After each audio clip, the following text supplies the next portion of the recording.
हरिओम। ओम नमः शिवाय।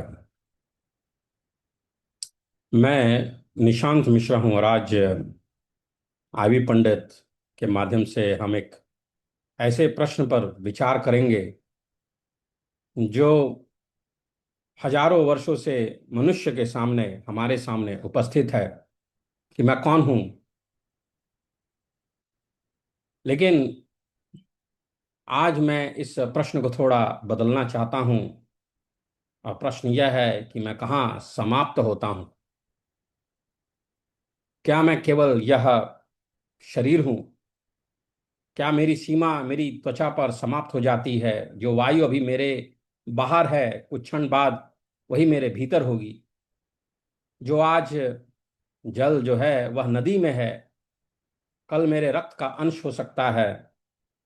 जिस अन्न को मैं ग्रहण करता हूं वह पृथ्वी, जल, सूर्य और असंख्य जीवों की क्रियाओं से, प्रोसेसेस से बना है।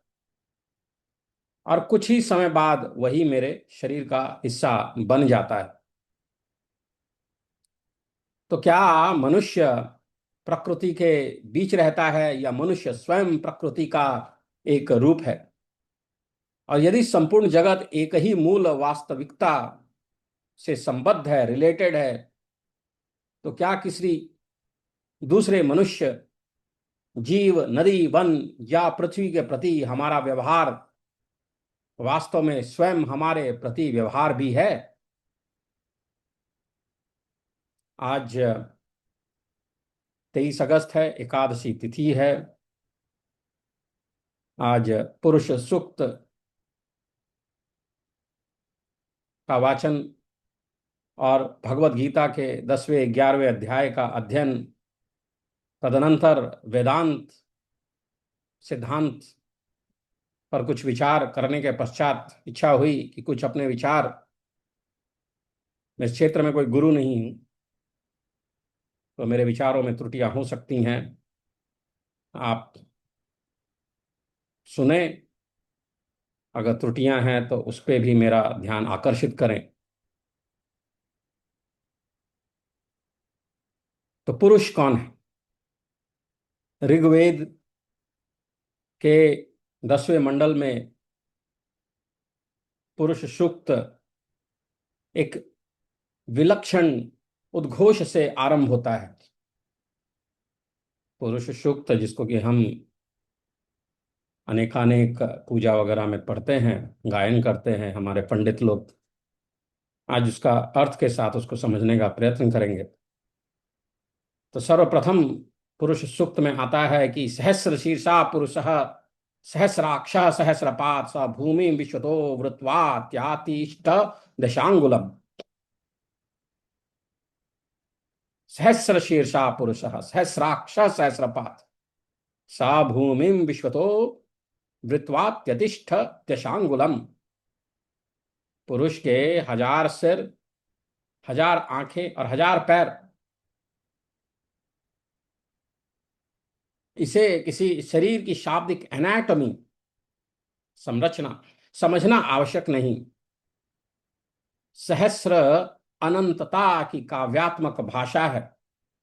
अनंतता की, जहां जहां चेतना दिख रही है वहां वहां उसकी आंखें हैं। जहां जहां जीवन चल रहा है वहां वहां उसका चरण है। वह जगत को व्याप्त करता है, फिर भी जगत तक सीमित नहीं है। पुरुष समय और अस्तित्व की व्यापकता के विषय में फिर अगला श्लोक है। पुरुषा एवेदम सर्वम यदभूतम यच्च भव्यम उतामृतत्व शेषानो यदन्ने नातिरोहति। जो हो चुका है, जो है और जो होगा, सब उसी पुरुष में अधिष्ठित है। पहले मंत्र में पुरुष संपूर्ण स्थान को व्याप्त करता है, यहां वह समय के आयाम में भी व्यापक हो जाता है। और दृश्य जगत ही संपूर्ण सत्य नहीं। एतावानस्य महिमा तो ज्यायांश पुरुषः पादोस्य विश्वभूतानि त्रिपादस्यामृतम दिवि। दृश्य ब्रह्मांड पुरुष की संपूर्णता नहीं है। यह जो दृश्य ब्रह्मांड है, यह पुरुष की संपूर्णता नहीं है। यह विचार हमें बौद्धिक विनम्रता सिखाता है, ह्यूमिलिटी। हमारी इंद्रियों को जो दिखाई देता है, वास्तविकता आवश्यक नहीं कि केवल उतनी ही हो। आधुनिक विज्ञान भी हमें प्रत्यक्ष अनुभव से परे वास्तविकता की खोज करना सिखाता है। किंतु यह कहना उचित नहीं कि ऋषि आधुनिक फिजिक्स बता रहे थे, ऐसा मैं नहीं कह सकता हूं, शायद बता रहे हो। यहां संवाद बौद्धिक दृष्टि का है, वैज्ञानिक समानता का दावा हम नहीं करना चाहते। फिर आगे बताते हैं कि सृष्टि एक यज्ञ, वस्तु नहीं प्रक्रिया। यत पुरुषेण हविषा देवा यज्ञ मतन्वता, वसंतो अस्यासीदाज्यम ग्रीष्म ईदमः शरद ध्वहि। पुरुष सूक्त सृष्टि को यज्ञ के रूप में देखता है। वसंत घृत है, ग्रीष्म समिधा और शरद हवि। इसका गहरा संकेत है कि अस्तित्व स्थिर वस्तुओं का ढेर नहीं, बल्कि संबंध, परिवर्तन, आदान प्रदान और सहभागिता की प्रक्रिया है। आधुनिक इकोलॉजी बताती है कि कोई ऑर्गेनिज्म पूर्णतः आइसोलेटेड नहीं है, अलग नहीं है। वृक्ष, सूर्य, वायुमंडल, मिट्टी, जल, फंगस, माइक्रो ऑर्गेनिजम्स, कीट और अन्य जीवों से जुड़ा है।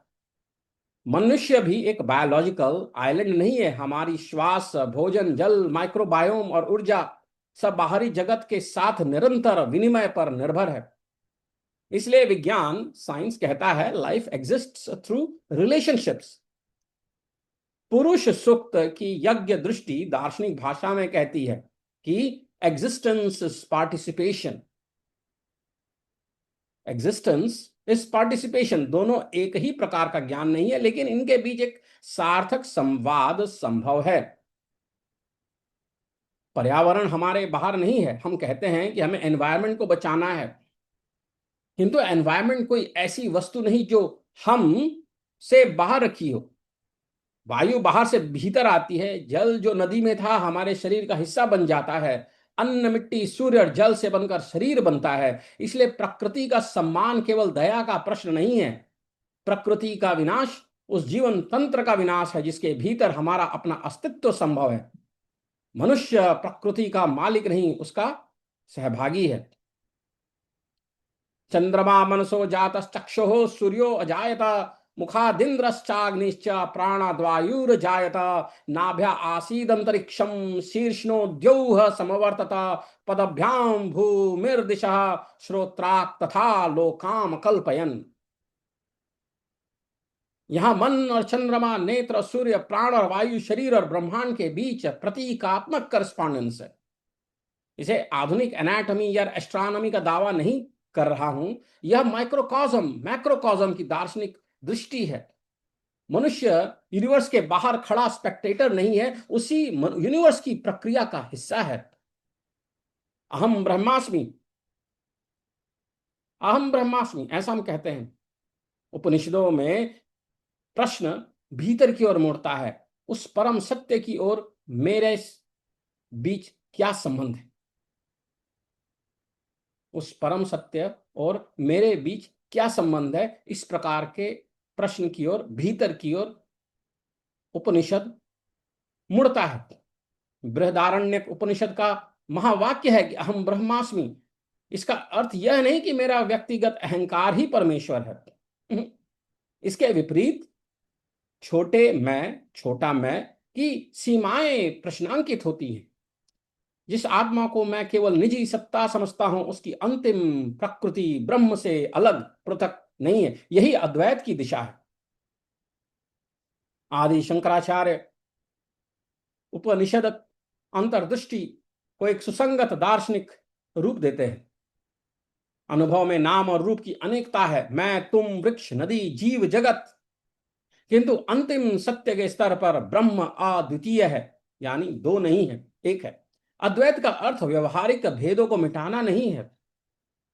अद्वैत का अर्थ व्यवहारिक, प्रैक्टिकल डिफरेंसेस, भेदों को मिटाना नहीं है। वृक्ष वृक्ष है, मनुष्य मनुष्य है, नदी नदी है, लेकिन अंतिम अस्तित्वगत आधार में पूर्ण पृथकता नहीं है।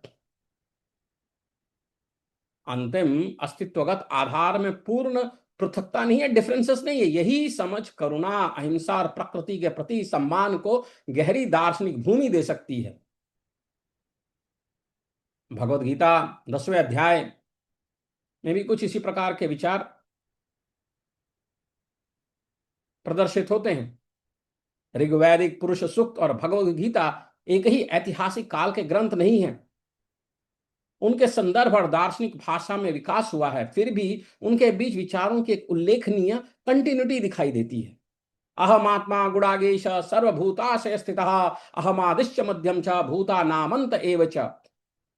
गीता के 10वें अध्याय में कृष्ण अर्जुन को संसार से भागकर ईश्वर खोजने को नहीं कहते। वे सूर्य, चंद्रमा, हिमालय, गंगा, सिंह, ज्ञान, तेज, सामर्थ्य में दिव्य विभूति को पहचानने की दृष्टि देते हैं।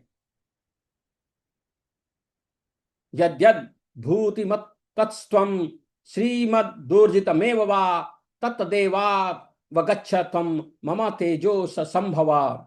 और फिर अथवा बहु नैतेन किम ज्ञातेन तवार्जुना विष्टभ्याहम इदं कृष्णम एकांशेन स्थितो जगत। एकांशेन स्थितो जगत को पुरुष सूक्त के पादोस्य विश्वाभूतानि के साथ पढ़ें। दोनों में दृश्य जगत परम वास्तविकता की संपूर्णता नहीं है। दोनों में दृश्य जगत, ये जो हमको दिख रहा है, दुनिया जगत जो दिख रही है, वह परम वास्तविकता की संपूर्णता नहीं है। अध्याय 10 भगवत गीता में कहता है दुनिया को नई दृष्टि से देखो।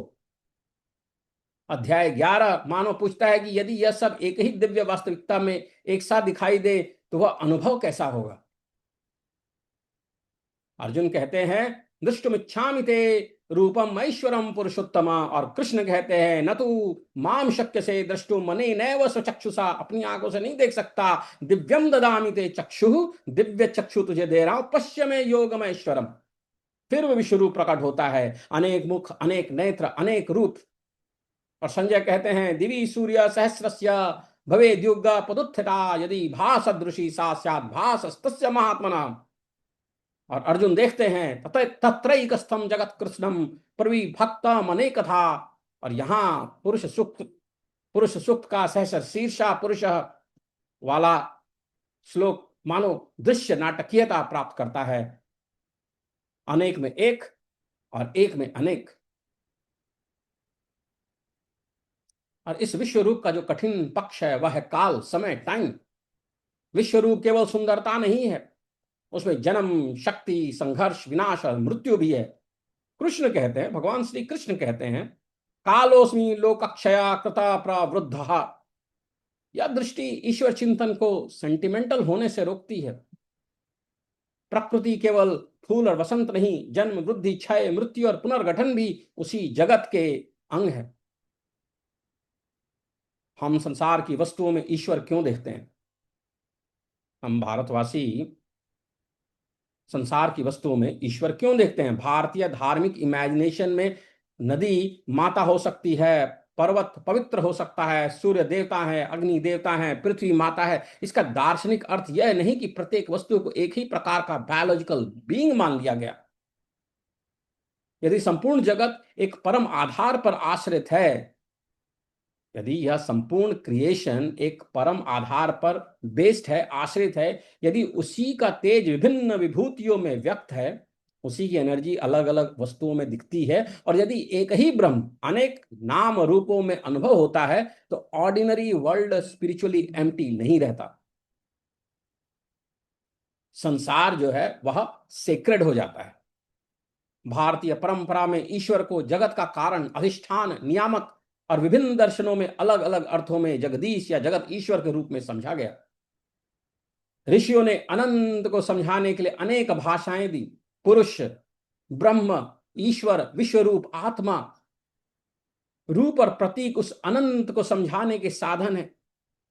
वे अनंत को समाप्त नहीं करते। इसलिए भारतीय परंपरा में एक और मूर्ति और विश्व रूप है, दूसरी ओर उपनिषद का नेति नेति यह भी नहीं और वह भी नहीं है। रूप भी साधन है, रूप के पार जाना भी साधना है। महा उपनिषद का प्रसिद्ध वाक्य है अयम निज परो वेति गणना लघु चेतसाम उदार चरितानाम तो वसुधैव कुटुंबकम। यह मेरा है, वह पराया है, यह सीमित दृष्टि है। यह मेरा है, this is mine and that is not mine, यह एक बहुत ही सीमित दृष्टि है, नैरो माइंडेडनेस है। उदार चरित्र वालों के लिए पूरी पृथ्वी एक परिवार है। उदार चरिता नाम तु वसुधैव कुटुंबकम। यह वाक्य पुरुष सूक्त या गीता का श्लोक नहीं है, लेकिन भारतीय एकात्म दृष्टि के एथिकल कॉन्सिक्वेंस को सुंदर रूप देता है। यदि जीवन परस्पर निर्भर है, if our life depends on everything that exist around us, यदि दूसरे को पूर्णतः अन्य मानना दार्शनिक रूप से अधूरा है, if looking at something else, everything around us as not me is incomplete from a philosophical standpoint, और यदि अद्वैत अंतिम स्तर पर पृथकता को प्रश्नांकित करता है, and if the Advaita principle questions this separatedness that we think about, तो वसुधैव कुटुंबकम केवल नारा नहीं रहता। देन दिस आइडिया ऑफ वसुधैव कुटुंबकम, the whole world is family, it just doesn't remain a slogan, यह ऑन्टोलॉजी से निकलने वाली एथिक्स बन सकती है। This becomes an ethical idea from the ontology. यदि जीवन परस्पर निर्भर है, यदि दूसरे को पूर्णतः अन्य मानना दार्शनिक रूप से अधूरा है, और यदि अद्वैत अंतिम स्तर पर पृथकता सेपरेटेडनेस को प्रश्नांकित करता है, तो वसुधैव कुटुंबकम केवल नारा नहीं रहता, यह ऑन्टोलॉजी से निकलने वाली एथिक्स बन जाती है। वृक्ष का मूल्य केवल ऑक्सीजन देने में नहीं, नदी का मूल्य केवल वाटर रिसोर्स में नहीं, पृथ्वी का मूल्य केवल नेचुरल रिसोर्स में नहीं। जब संसार को केवल रिसोर्स कहा जाए, मनुष्य कंज्यूमर और मालिक बन जाता है। जब संसार को इंटरकनेक्टेड और सेक्रेड होल के रूप में देखा जाता है, मनुष्य सहभागी और संरक्षक हो जाता है। हमें यह नहीं कहना चाहिए कि क्वांटम फिजिक्स ने वेदांत सिद्ध कर दिया या ऋषियों को मॉडर्न इकोलॉजी पहले से ज्ञात थी। ऐसे दावे ना विज्ञान के साथ न्याय करते हैं और ना शास्त्र के साथ। विज्ञान पूछता है यह कैसे काम करता है। The way we study science, आज का जो हमारा जो साइंटिफिक अप्रोच है, उसमें we try to understand how this works, evidence और मैकेनिज्म क्या है। वेदांत पूछता है वास्तविकता का अंतिम स्वरूप क्या है, ज्ञाता कौन है, आत्मा और ब्रह्म का संबंध क्या है। एनवायरमेंटल एथिक्स पूछती है इस समझ के आधार पर हमें जीना कैसे चाहिए। इन तीनों को एक बना देना आवश्यक नहीं, इनके बीच गंभीर संवाद, सीरियस डायलॉग अधिक फलदायी होगा, यूजफुल होगा। पुरुष सूक्त कहता है सहस्रीशा पुरुषः, अनंत सत्ता अनेक जीवन रूपों में व्यक्त है। फिर पुरुष एवेदम सर्वम, फिर पादोस्य विश्वाभूतानि। गीता अध्याय 10 में कहती है कि अहम सर्वस्व प्रभवः, और विभूतियों को दिव्य तेज की अभिव्यक्ति बताता है। और फिर एकांशेन स्थितो जगत, अध्याय 11 में कहता है तत्रैकस्थम जगत कृष्णम। उपनिषद भीतर मुड़कर कहता है अहम ब्रह्मास्मि। शंकराचार्य अद्वैत की दार्शनिक व्याख्या विकसित करते हैं और व्यापक भारतीय नैतिक कल्पना कहती है वसुधैव कुटुंबकम। यदि मैं स्वयं को केवल इस शरीर तक सीमित समझूं, संसार मेरे लिए वस्तुओं का संग्रह बन सकता है। लेकिन मेरी सांस वृक्षों से, शरीर पृथ्वी से, भोजन सूर्य से, जीवन जल से, और सभ्यता नदियों तथा असंख्य जीवों से जुड़ी है। तब मैं की सीमा विस्तृत होने लगती है। The idea of I expends. अगली बार जब हम सुने सहस्रीशा पुरुष सहस्राक्ष सहस्रपात, तो केवल किसी विराट देवता की कल्पना न करें। मनुष्य, पशु, वृक्ष, नदी, पर्वत, पृथ्वी और सूर्य को देखें और पूछें क्या मैं वास्तव में इन सबसे पूर्णतः अलग हूं। तब हम ब्रह्मास्मि, अहंकार की घोषणा नहीं रहता, वसुधैव कुटुंबकम केवल नारा नहीं रहता, प्रकृति रक्षा केवल पॉलिसी नहीं रहती, और विश्व रूप केवल अर्जुन द्वारा देखा गया दृश्य नहीं रहता। यह सब एक ही खोज की विभिन्न अभिव्यक्तियां बन जाते हैं। एक में अनेक और अनेक में एक को कैसे देखें। ओम शांति ही शांति ही शांति ही। So I just shared some thoughts on the relationship of Purushaha with Veda Purusha, how we are not separate from this creation. I tried to connect the idea of Aham Brahmasmi with environment friendliness, Today is a very pious day of Ekadashi, and many folks in India and elsewhere around the world, they fast today and think about Purusha, the Parameshwara, the Ishvara, the Jagadish, the creator. The idea of God in our tradition is that of the creator. Who created us? How does that creation look like? What that creation is? That is what our sages used to contemplate and still contemplate and think about.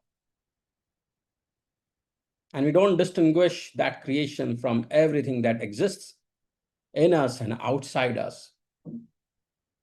Now, let's read the Purusha Suktam. Harihi Om Sahasrashirsha Purushah Sahasrakshah Sahasrapat Sa Bhumi Gum Sarvata Sprutvatya Tishtadashangulam Purusha Eveda Gum Sarvam Yadbhutam Yacha Bhavyama Utamrutatva Seshano Yudanne Natirohati Etavanasya Mahimato ज्यायांश्च पुरुषः पादोऽस्य विश्वाभूतानि त्रिपादस्यामृतं दिवि त्रिपादूर्ध्वा उदैत् पुरुषः पादोऽसेहा भवत् पुनः ततो विश्वङ्गव्यक्रामत्सासनानाशने अभि ततो विराड जायत विराजो अधिपुरुषः स जातो अत्यरिच्यत पश्चात् भूमिमथो पुरः तस्मादज्ञात सर्वहुतः संभृतं पृषदाज्यमा पशुंश्चा पशुंस्तांश्चक्रे वायव्या नारण्याग्राम्याश्च ये तस्मादज्ञात सर्वहुतः रुचः सामानि जज्ञिरे छन्दांसि छन्दागुंसि जज्ञिरे तस्माद्यजुस्तस्माद्जायत तस्मादश्वा अजायन्त ये केचोभयादतः गावो हा जज्ञिरे तस्माज्जाता अजावयः तं यज्ञं बर्हिषि प्रोक्षन् पुरुषं जातमग्रतः तेन देवा अयजन्त साध्या ऋषयश्च ये यत्पुरुषं व्यदधु कतिधा व्यकल्पयन् मुखं किमस्यासीत किं बाहु किमुरुपादा उच्येत ब्राह्मणोऽस्य मुखमासीद् बाहुराजन्यः कृतः उरु तदस्य यद्वैश्यः पदभ्यागुं शूद्रो अजायत चन्द्रमा मनसो जातश्चक्षोः सूर्यो अजायत श्रोत्राद्वायुश्च प्राणश्च मुखादग्निर्जायत नाभ्याम् आसीदन्तरिक्षगुं शीर्ष्णौ द्यौः समवर्तता पदभ्यां भूमिर्दिशा श्रोत्रा तथा लोकान् कल्पयन् यत्पुरुषेण हविषा देवा यज्ञामतन्वता वसन्तोऽस्यासीदाज्यं ग्रीष्म ईद्मः शरद्धविः सप्तास्यासन् परिधाय स्त्रिः सप्तसमिधः कृताः देवा यद्यज्ञं तन्वाना अबध्नन् पुरुषं पशुम् यज्ञेन यज्ञमयजन्ता देवस्तानि धर्माणि प्रथमान्यनासन् यज्ञेन यज्ञमयजन्ता देवास्तानि धर्माणि प्रथमान्यासन् तेह नाकं महिमानः सचन्त यत्र पूर्वे साध्याः सन्ति देवाः हरि ओम पुरुष सूक्तम संपूर्णमां। तो हमने पुरुष सूक्त के सारे श्लोक 16 श्लोक हैं उनको अभी पढ़ा। अब आगे हम गीता के 10वें और 11वें अध्याय को पढ़ेंगे। हरि ओम। ओम नमः शिवाय। आज ने कुछ विचारों को पहले प्रकट किया। आगे अब हम पुरुष सूक्त को जानेंगे। और हम किसी एक श्लोक का अर्थ समझने नहीं जा रहे, हम एक ऐसी वैचारिक यात्रा पर चलेंगे जो ऋग्वेद के पुरुष सूक्त से आरंभ होती है, भगवत गीता के विभूति योग में फैलती है और विश्व रूप दर्शन में अपने चरम पर पहुंचती है।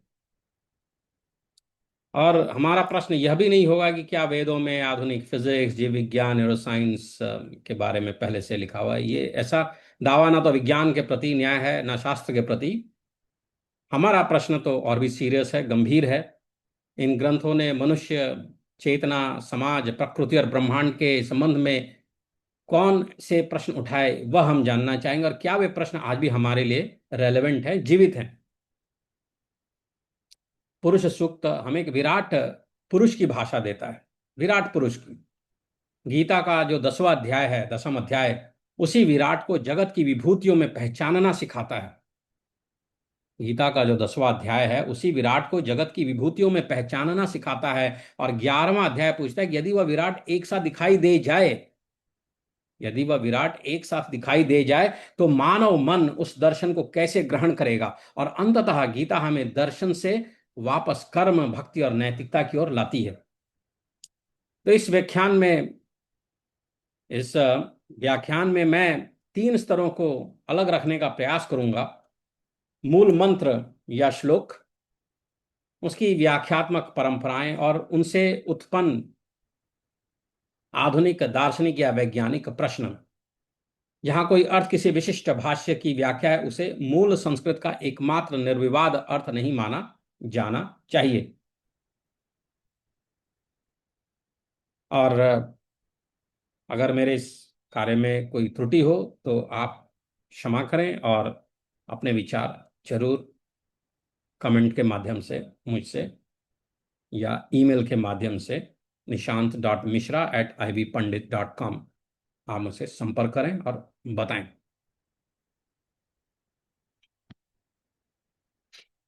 ओम सहस्र शीर्षा पुरुषः सहस्राक्षः सहस्रपात् स भूमि गुम सर्वदा स्पृत्वात्यतिष्ठ दशांगुलम। तो यह जो आरंभी है, यह बहुत, पुरुष सूक्त का जो आरंभ है वही बड़ा विस्फोटक है। सहस्र सिर, सहस्र नेत्र, सहस्र पाद। यहां सहस्र को केवल अंक गणितीय 1000 तक सीमित करना आवश्यक नहीं है। 1000 तक ही उसको सीमित करना आवश्यक नहीं है। 1000 सिरों तक ही सीमित कर देना सही नहीं है, इसकी आवश्यकता नहीं है। यह बहुलता, सर्वव्यापकता और सामान्य शरीर की सीमा के टूटने का काव्यात्मक संकेत हो सकता है। यदि पुरुष के नेत्र सर्वत्र हैं तो पुरुष किसी एक स्थान पर बैठा हुआ सीमित जीव नहीं है। यह मंत्र कहता है वह भूमि को सब ओर से व्याप्त करता है और फिर भी उसका अतिक्रमण करता है। कुछ व्याख्याएं 10 अंगुलम को 10 इंद्रियों वाले शरीर से जोड़ती हैं, अन्य इसे स्थानिक अतिक्रमण की वैदिक छवि के रूप में पढ़ती हैं। दोनों को अलग अलग पहचानना चाहिए। यहाँ पहली दार्शनिक धुरी बनती है अंतर्व्याप्तता और अतीतता, यानी इमेनेंस एंड ट्रांसेंडेंस। परम सत्ता जगत में है पर जगत तक सीमित नहीं है, जगत तक सीमित नहीं है। पुरुषा एवेदगुं सर्वं यद्भूतं यच्च भाव्यम् उतामृतत्व शेषानो यदन्नेनातिरोहति।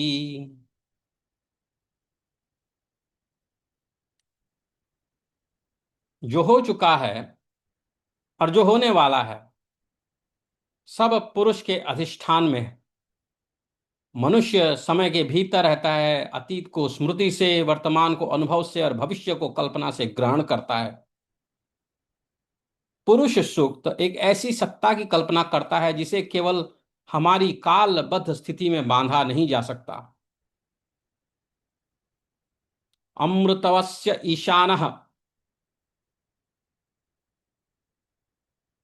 इस विचार को और गहरा करता है। परिवर्तनशील जगत और अमृतत्व दोनों ही दोनों एक ही दार्शनिक क्षितिज पर आ जाते हैं। एतावानस्य महिमा तो ज्यायांश पुरुषः पादोस्य विश्वाभूतानि त्रिबादस्यामृतं दिवि।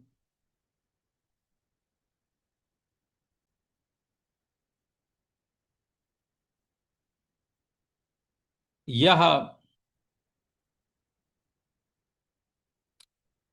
पुरुष सूक्त के सबसे महत्वपूर्ण वाक्यों में से एक है कि एतावनस्य एतावानस्य महिमा तो ज्यायांश पुरुषः। यह सब उसकी महिमा है, अतो ज्यायांश पुरुष, पर पुरुष इससे भी महान है। यह सब उसकी महिमा है, एतावनस्य महिमा अतो ज्यायांश पुरुष, पर पुरुष इससे भी महान है। फिर कहा जाता है कि समस्त भूत उसका एक पाद है। फिर कहा जाता है कि समस्त भूत उसका एक पाद है।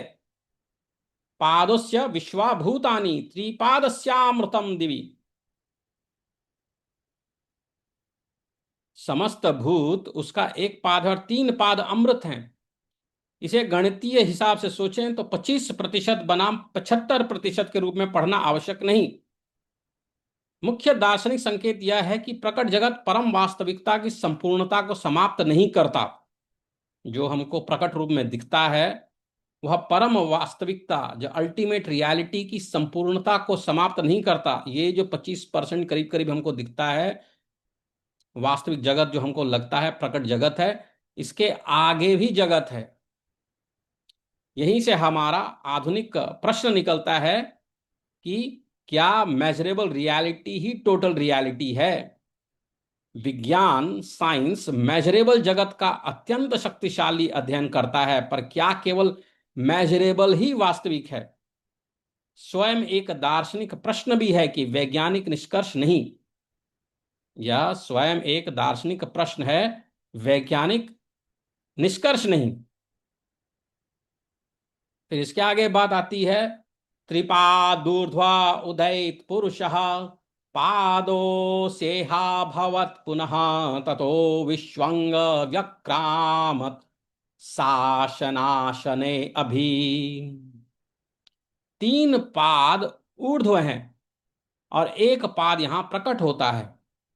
फिर वही पुरुष खाने और न खाने वाले जीवित और व्यापक जड़ जगत की ओर संकेत करती एक व्याख्या में सबको व्याप्त करता है।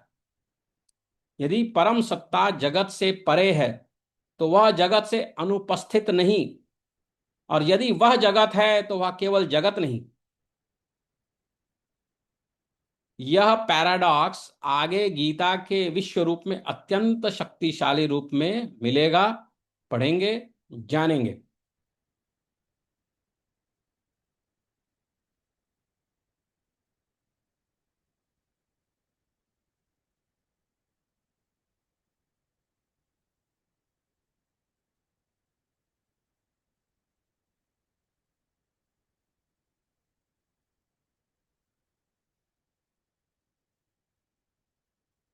ततो विराड जायत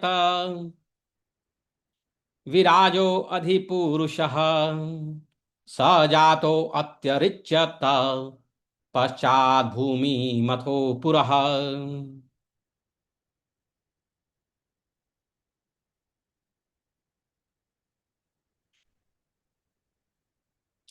तस्मादज्ञात सर्वहुतः संभृतं पृषदाज्यम पशूंश्चां पशूंस्तांश्चक्रे वायव्या नारण्या ग्राम्याश्च ये।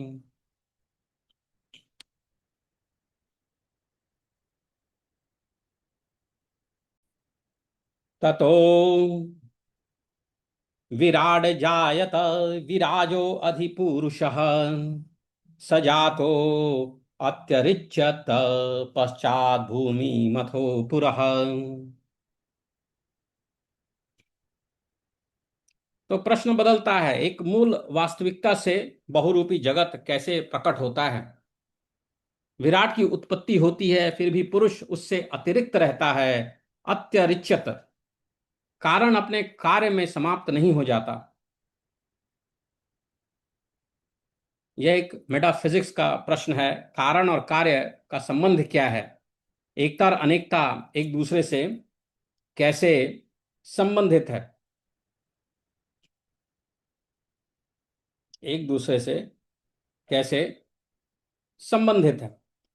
यत् पुरुषेण हविषा देवा यज्ञमतन्वत वसन्तोऽस्यासीदाज्यम ग्रीष्म ईद्मः शरद घविः। तो यह 14वां श्लोक है। इसमें कह रहे हैं कि ऋतुएं भी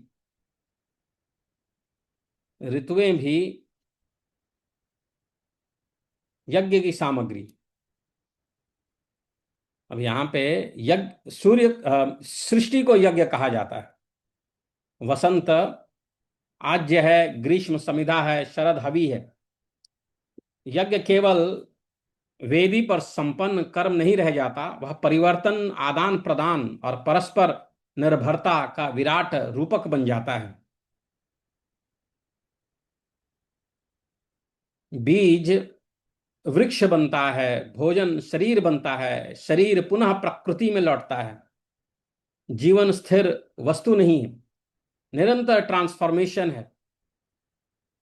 इस रूपक को मॉडर्न थर्मोडायनामिक्स नहीं कह सकते, पर ट्रांसफॉर्मेशन और रेसिप्रोसिटी पर दार्शनिक चिंतन आज भी सार्थक है, मीनिंगफुल है।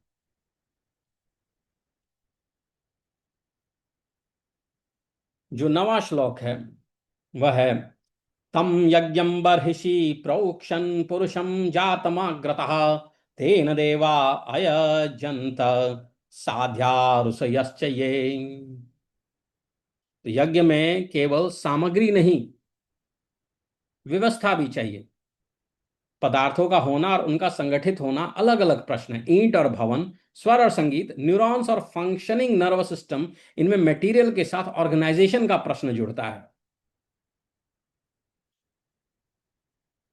यह एक फिलोसॉफिकल इनविटेशन है कि क्या वास्तविकता को केवल उसके घटकों से समझा जा सकता है, यह संबंध और संगठन भी मूलभूत है।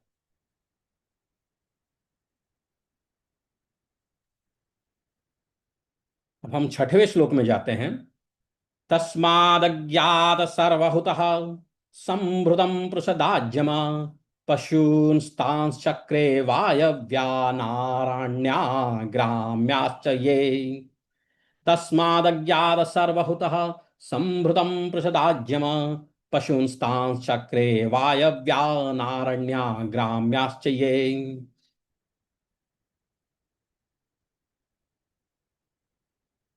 सर्वहुत,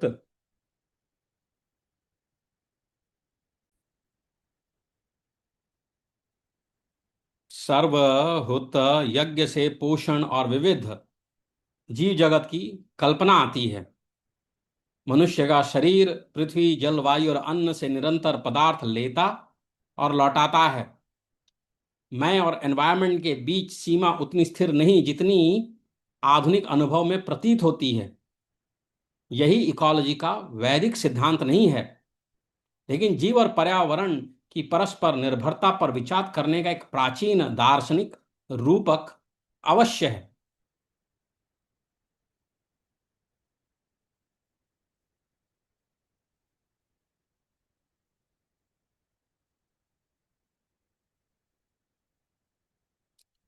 तस्मादज्ञात सर्वहुत रुचः सामानि जज्ञिरे छन्दांगुंसि जज्ञिरे तस्माद् जायत। अब आश्चर्यजनक परिवर्तन होता है। सृष्टि की कथा में ऋच, सामान, छंद और यजु आते हैं।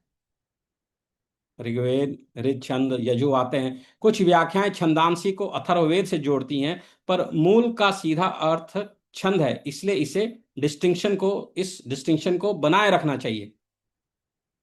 दार्शनिक रूप से प्रश्न अद्भुत है। पदार्थ से जीवन, जीवन से चेतना, चेतना से भाषा और भाषा से ऐसा ज्ञान कैसे प्रकट होता है ये स्वयं ब्रह्मांड पर विचार कर सके।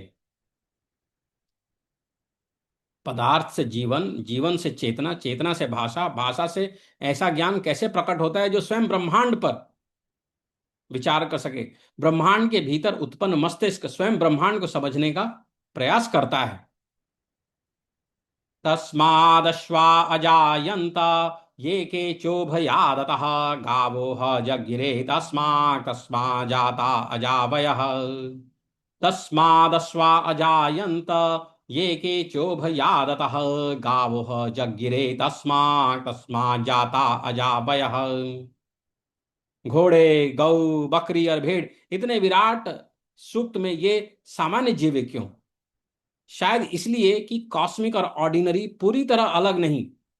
वैदिक मनुष्य का दैनिक जीवन भी उसी व्यापक सृष्टि का भाग है। यह प्रश्न एथिक्स की ओर मुड़ सकता है कि हम प्रकृति के स्वामी हैं या सहभागी।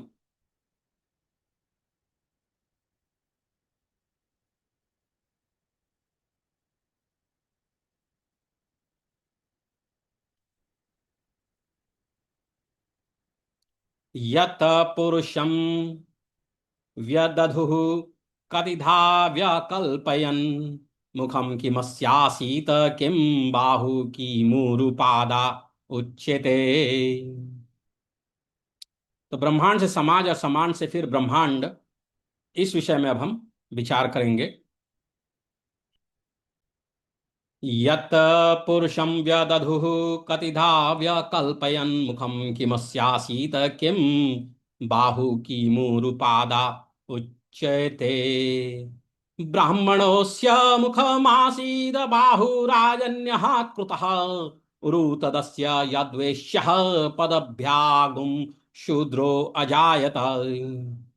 चंद्रमा मनसो जात चक्षुः सूर्यो अजायत श्रोत्राद्वायुश्च प्राणश्च मुखादग्निरजायत नाभ्यासीदन्तरिक्ष गुं शीर्ष्णो द्यौः समवर्तत पदभ्यां भूमिर्दिशा श्रोत्राक् तथा लोकान् अकल्पयन्।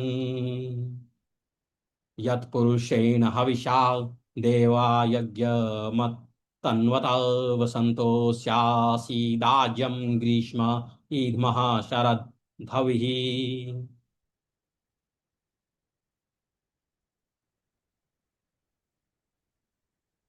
तो यत पुरुषम व्यदधु कतिधा व्यकल्पयन्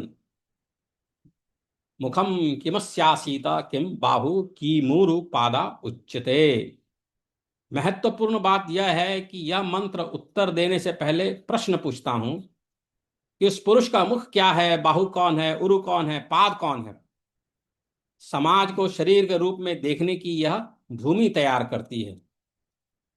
जो हमारा शरीर है उसी प्रकार यहाँ पे पुरुष यानी भगवान जगदीश्वर ईश्वर, उसकी कल्पना, उसके बारे में बताया गया है। कहा जा रहा है कि उसका मुख क्या है, बाहु कौन है, उरु कौन है, पाद कौन है।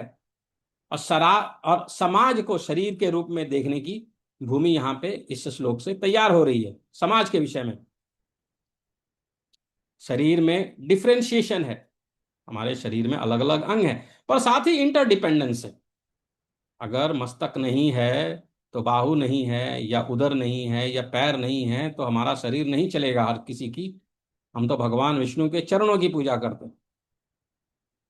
ठीक है, पुरुष की चरणों की हम पूजा करते हैं। तो यहाँ पे विचार यह है कि ब्रह्मांड से समाज और समाज से फिर ब्रह्मांड, समाज से फिर ब्रह्मांड कैसे बनता है। तो फिर एक यह उदाहरण दिया जा रहा है या समझाने का प्रयत्न किया जा रहा है कि शरीर में डिफरेंशिएशन है, पर साथ ही इंटरडिपेंडेंस है। डिफरेंशिएशन यानी अलग अलग अंग है, लेकिन उन अंगों का आपस में एक दूसरे के ऊपर में जो है निर्भरता है। कार्य में भिन्नता है, स्वतः मानवीय मूल्य की असमानता सिद्ध नहीं करती। फिर श्लोक आता है कि ब्राह्मणोस्य मुखम आसीद बाहुराजन्यः कृतः उरु तदस्य यद्वैश्यः पदभ्यागुं शूद्रो अजायत।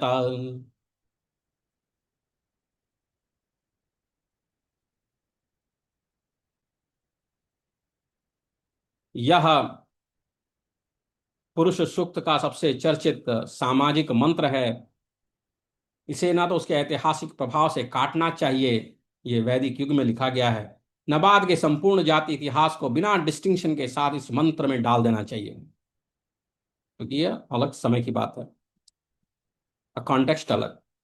एक व्याख्या इसे फंक्शनल ऑर्गेनिक मेटाफर के रूप में पढ़ती है। ज्ञान और वाणी का मुख, रक्षा और शक्ति की बाहु, उत्पादन वितरण के उरु और सेवा आधार के पाद।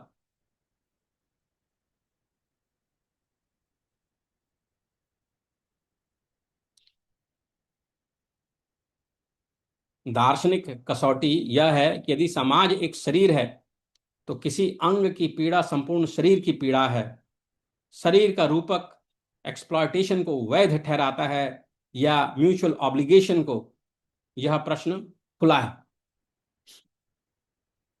आगे वर्ण संबंधी शब्दों का प्रयोग के बाद में फिर आगे बताया जा रहा है कि चंद्रमा मनसो जात चक्षो सूर्यो अजायत श्रोत्राद्वायुश्च प्राणश्च मुखादग्निरजायत नाभ्या आसीदंतरिक्ष गुम शीर्ष्णो द्यौः समवर्तता पदभ्याम भूमिर्दिशः श्रोत्राक् तथा लोकान् अकल्पयन्। मन चंद्रमा है, चक्षु सूर्य, मुख अग्नि, प्राण वायु, नाभि अंतरिक्ष, शीर्ष द्यौह, पाद पृथ्वी और श्रोत्र दिशाएं, यहां शरीर और कॉस्मोस करस्पॉन्डेंस की भाषा में आते हैं। यहाँ शरीर और कॉस्मोस करस्पॉन्डेंस की भाषा में आते हैं। इसे आधुनिक एनाटॉमी या एस्ट्रोफिजिक्स नहीं बनाना चाहिए। यह माइक्रोकॉस्म मैक्रोकॉस्म की वैदिक कल्पना है। मनुष्य ब्रह्मांड के बाहर खड़ा ऑब्जर्वर मात्र नहीं है, वह उसी व्यापक वास्तविकता का भाग है। We are part of that ब्रह्मांड। और अब तीन स्तर एक साथ आते हैं: व्यक्ति, समाज, विश्व। यदि शरीर के अंग एक दूसरे को नष्ट करें, शरीर रोगग्रस्त होगा। यदि समाज के एक अंग दूसरे का शोषण करें, सामाजिक शरीर अस्वस्थ होगा। यदि मनुष्य प्रकृति को पूर्णतः अन्य मानकर नष्ट करे, वह उसी व्यवस्था को क्षति पहुंचाता है, इसका स्वयं भाग है।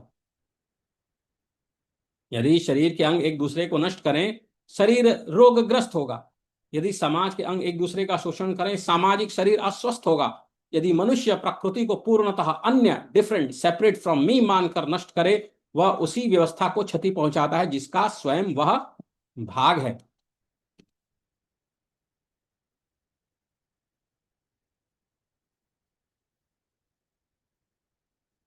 सप्तास्यासन परिधयस्त्रिः सप्ता समिधः कृता देवा यज्ञं तन्वाना अबध्नन पुरुषम पशुम। 7 परिधि और 21 संविधाओं की रिचुअल, कॉस्मोलॉजिकल और फिलोसॉफिकल अनेक व्याख्याएं हैं। इन्हें एक ही निश्चित अर्थ में मिलाना शायद उचित नहीं, पर सबसे स्ट्राइकिंग जो पद है वह है अबध्नन पुरुषम पशुम। जिससे यज्ञ संभव है वही यज्ञ में अर्पित भी है। जिससे यज्ञ संभव है वही यज्ञ में अर्पित है। क्रिएटर, क्रिएशन और सेक्रीफाइस की सीमाएं जटिल हो जाती हैं। क्रिएशन रिक्वायर्स ट्रांसफॉर्मेशन, यह एक दार्शनिक पैरल है, आधुनिक वैज्ञानिक ट्रांसलेशन नहीं। बीज अपने पूर्व रूप को खोए बिना वृक्ष नहीं बनता। भोजन रूपांतरित हुए बिना शरीर नहीं बनता। सृजन और त्याग का संबंध या एक गंभीर एग्जिस्टेंशियल प्रश्न बन जाता है। यज्ञेन यज्ञं यजन्त देवास्तानि धर्माणि प्रथमान्यासन् तेह नाकं महिमानः सचन्त यत्र पूर्वे साध्याः सन्ति देवाः। पुरुष सूक्त धर्माणी पर पहुंचता है। यहां धर्म को केवल आधुनिक अर्थ में रिलीजन ना समझे।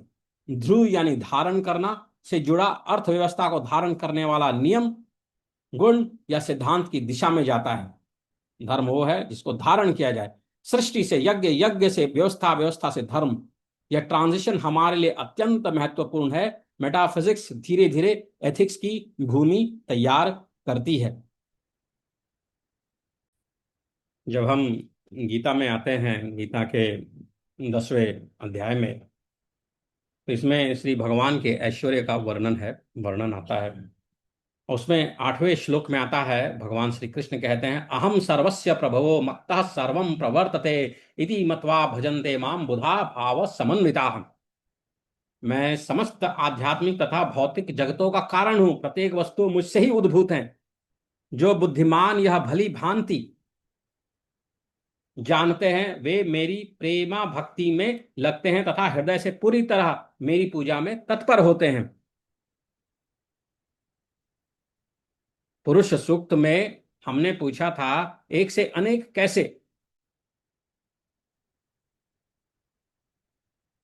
हमने पुरुष सूक्त में पूछा था कि एक से अनेक कैसे। गीता में कृष्ण कहते हैं, मैं सबका प्रभव हूं, मुझसे सब प्रवर्तित होता है। यह वही प्रश्न दूसरे थियोलॉजिकल फ्रेमवर्क में सामने लाता है, जगत का आधार क्या है। 20वें श्लोक में भगवान श्री कृष्ण कहते हैं कि अहमात्मा गुड़ाकेश सर्वभूताशय स्थित अहमादिश्च मध्यम च भूता नामंत एव च।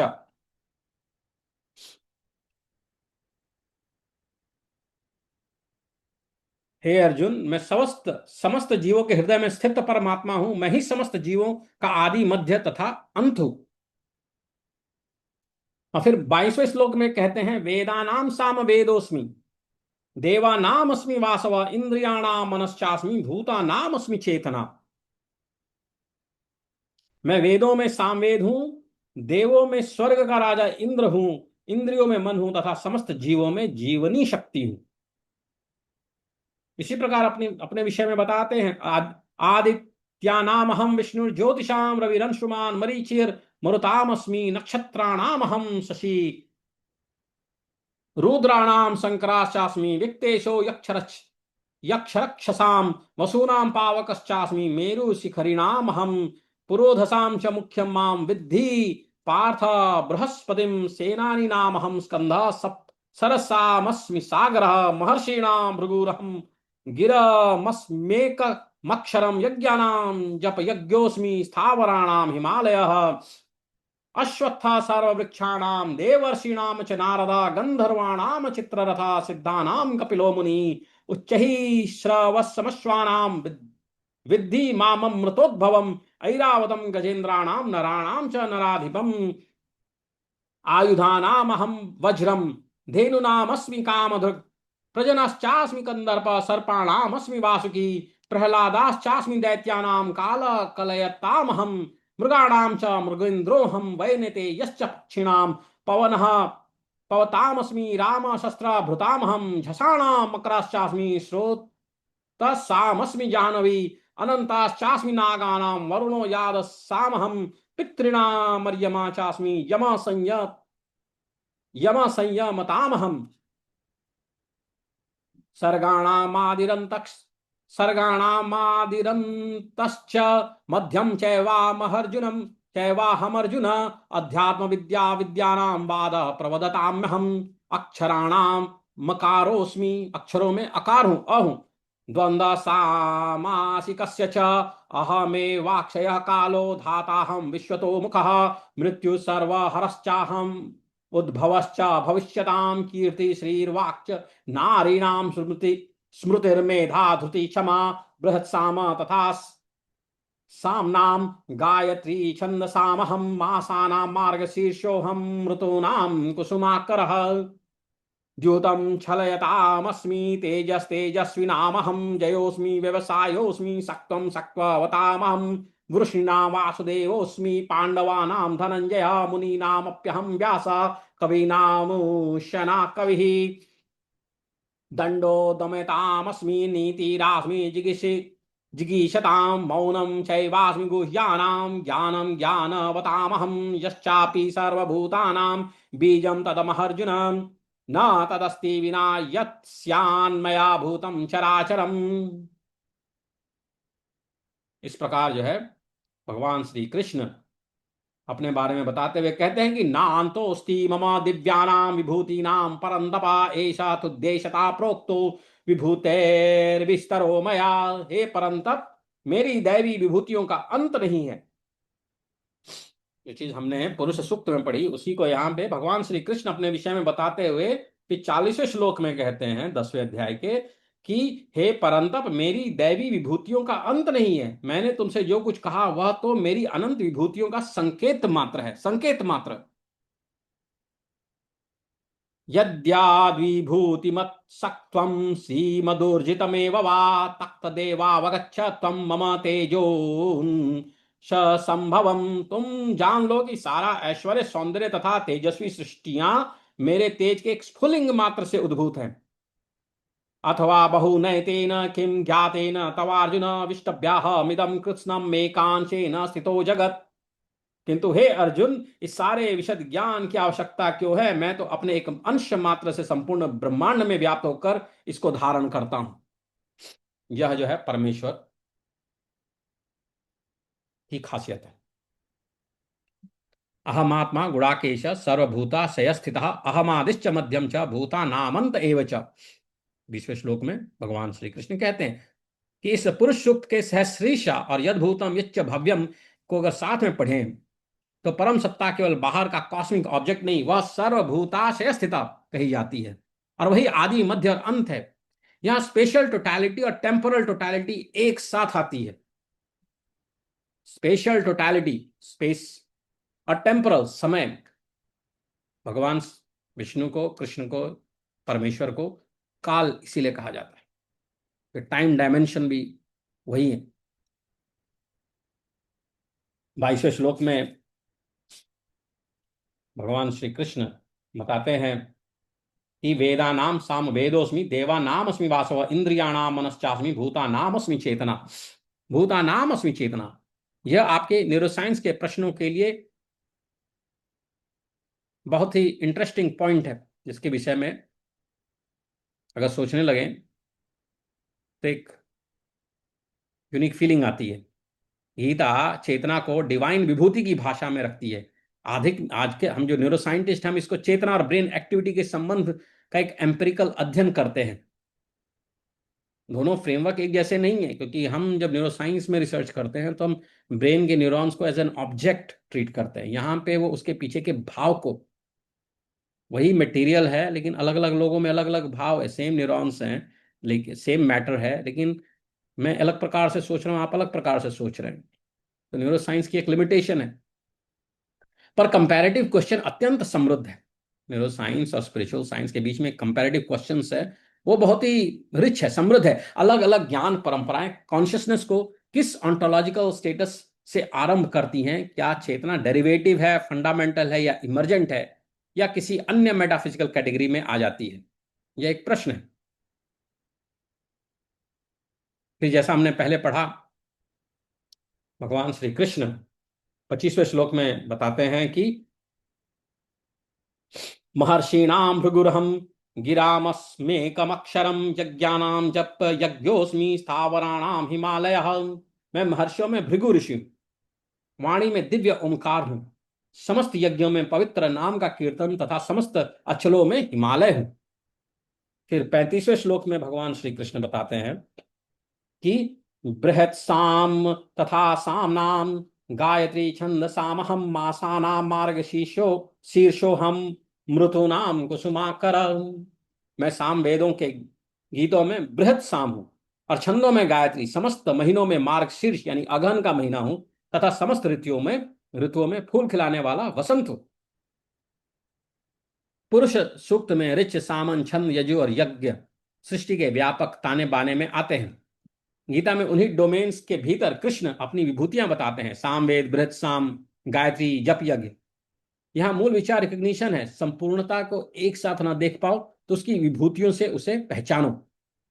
ये अलग अलग विभूतियां हैं, भगवान श्री कृष्ण बताते हैं कि ये मेरी विभूतियां हैं और ये मेरी टोटैलिटी का एक छोटा सा हिस्सा है, लेकिन हमें उनको पहचानना है, भगवान को उनकी विभूतियों के माध्यम से पहचानना है। ऐसा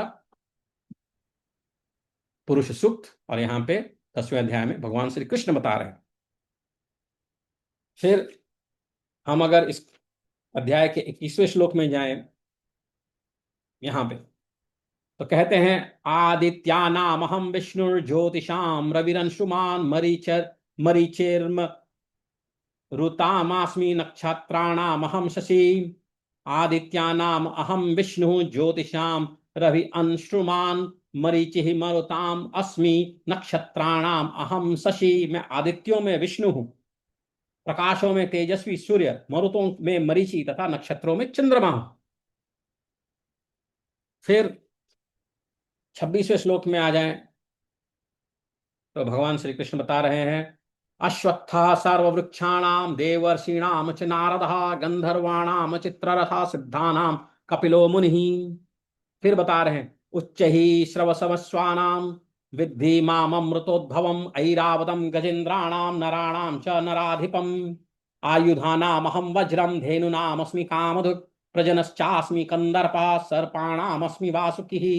समस्त वृक्षों में अश्वत्थ हूं, देवर्षियों में नारद हूं, मैं गंधर्वों में चित्ररथ हूं, सिद्ध पुरुषों में कपिल मुनि, घोड़ों में मुझे उच्च ही श्रवः जानो, जो अमृत के लिए समुद्र मंथन के समय उत्पन्न हुआ था।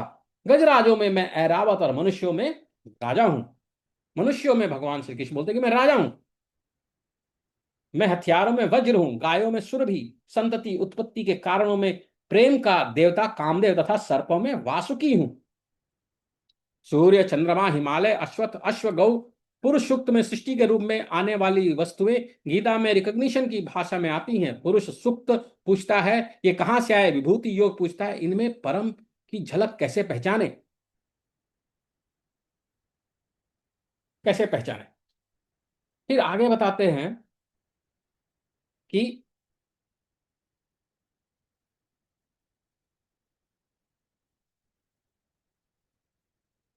अक्षराणामकारोऽस्मि द्वन्द्वः समासिकस्य च अहमेवाक्षयः कालो धाताहं विश्वतो मुखः। अश्वे अहमेवाक्षयः कालो धाताहं विश्वतो मुखः। मैं शाश्वत काल भी और सहस और सृष्टाओं में ब्रह्मा हूं। अहमेवाक्षयः कालो धाताहं विश्वतो मुखः। मृत्यु सर्वहरश्चाहम मुद्भवश्च भविष्यताम। और मैं सर्वभक्षी मृत्यु हूं और मैं ही आगे आने वालों को उत्पन्न करने वाला हूं। फिर कहते हैं, कीर्ति श्री वाक्च नारीणाम ध्रुवति मेधा धृति क्षमा। तो पुरुष सूक्त का यद्भूतम यच्च भव्यम यहां काल मृत्यु और भविष्य के उद्भव की भाषा में लौटता है गीता में।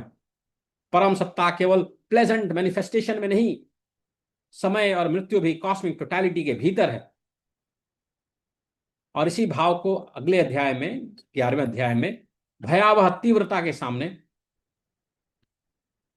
तीव्रता के साथ हमको भगवान श्री कृष्ण बताते हैं। फिर 39वां श्लोक, यच्चापि सर्वभूतानां बीजं तदमहर्जुन न तदस्ति विना यत्स्यान्मया भूतं चराचरम। सर्वभूतानां बीजम, चर और अचर, यत च अपि सर्वभूतानां समस्त सृष्टियों में बीजम तत् अहम अर्जुन न तत् अस्ति विना यत स्यात् मया भूताम चर अचरम। चर अचरम जंगम तथा जड़, यही नहीं हे अर्जुन, मैं समस्त सृष्टि का जनक बीज हूं।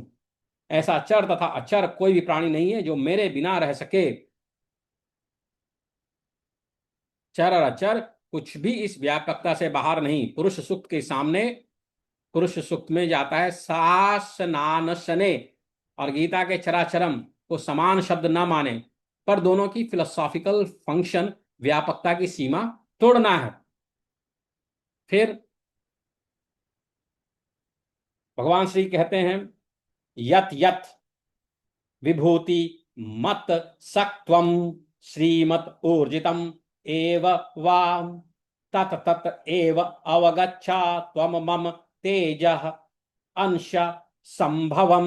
तुम जान लो कि सारा ऐश्वर्य,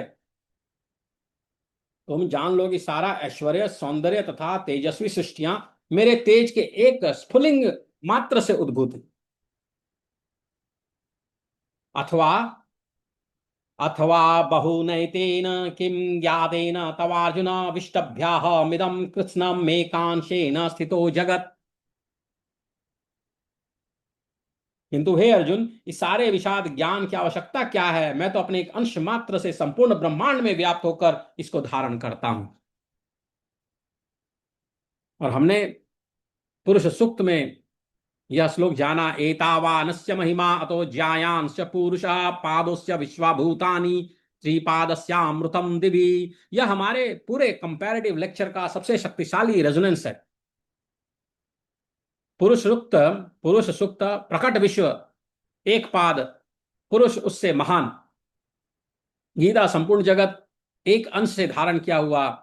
दोनों को आइडेंटिकल डॉक्ट्रिन कहे बिना हम यह कह सकते हैं कि दोनों में मैनिफेस्ट यूनिवर्स अल्टीमेट फुलनेस को एग्जॉस्ट नहीं करता। तो यह जो 10वां अध्याय है गीता का, इसकी पद्धति यह है कि अनेक में एक को पहचानो। सूर्य संपूर्ण परम नहीं पर विभूति है, हिमालय संपूर्ण परम नहीं पर विभूति है, चेतना संपूर्ण परम नहीं पर विभूति है। Manifestation is a window, not the whole.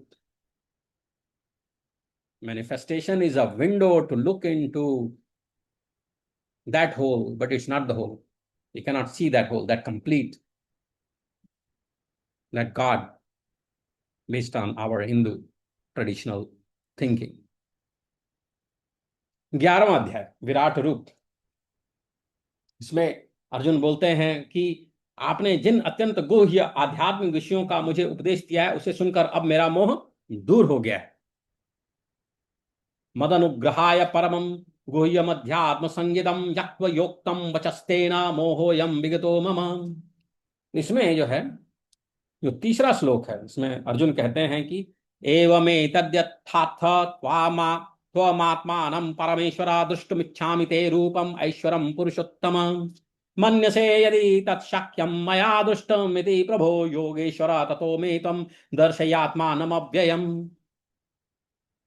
तो भगवान श्री कृष्ण से कहते हैं हे पुरुषोत्तम, हे परमेश्वर, एवं एतत् यथा आत्थ, आत्थ यानी कहा, त्वम आत्मानम परम ईश्वर दुष्टम देखने के लिए इच्छामि ते रूपम ऐश्वरम पुरुष उत्तम। हे पुरुषोत्तम, हे परमेश्वर, यद्यपि आपको मैं अपने समक्ष आपके द्वारा वर्णित आपके वास्तविक रूप में देख रहा हूं, किंतु मैं यह देखने का इच्छुक हूं कि आप इस दृश्य जगत में किस प्रकार प्रविष्ट हुए हैं।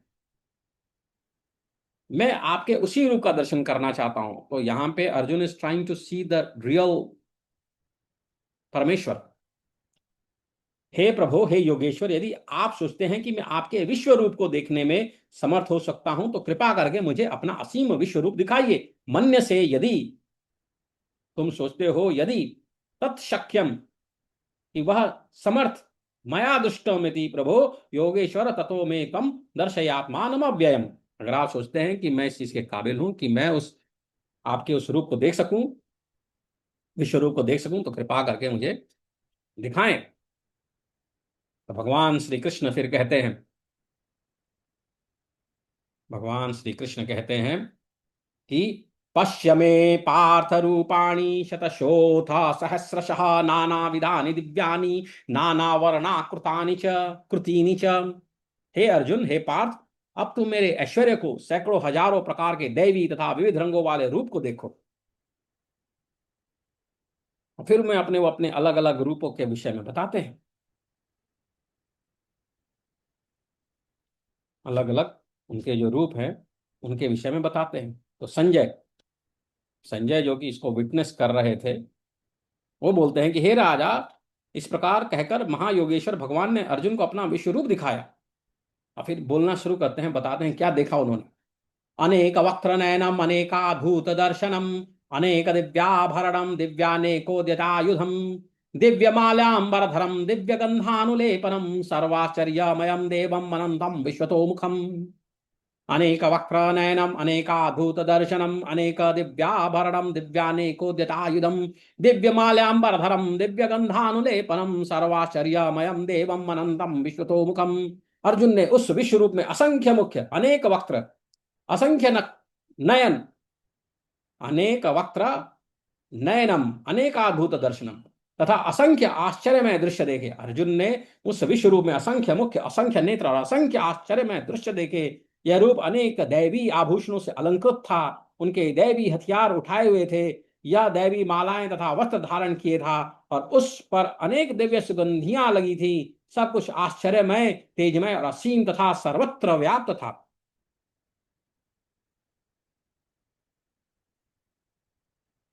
अब पुरुष सूक्त का सहस्र शीर्षा सहस्राक्ष जो श्लोक है, जो हमने पहले पढ़ा, सहस्र शीर्षा पुरुष सहस्राक्ष सहस्रपाश भूमि गुम सर्वदा स्पृत्वात्यतिष्ठ दशांगुलम। अब पुरुष सूक्त का जो सहस्र शीर्षा सहस्राक्ष गीता के शतशोथ सहस्रशा अनेक वक्र नयनम अनंतम विश्वतोमुखम के साथ अगर पढ़ते हैं तो उनमें समानता हमें पता चलती है। मानवीय भाषा फाइनाइट शरीर की वोकैबुलरी लेती है। हम जो ह्यूमन बींग्स हैं, हम जो हैं, हमारी भाषा में हर चीज एक फाइनाइट है। ठीक है।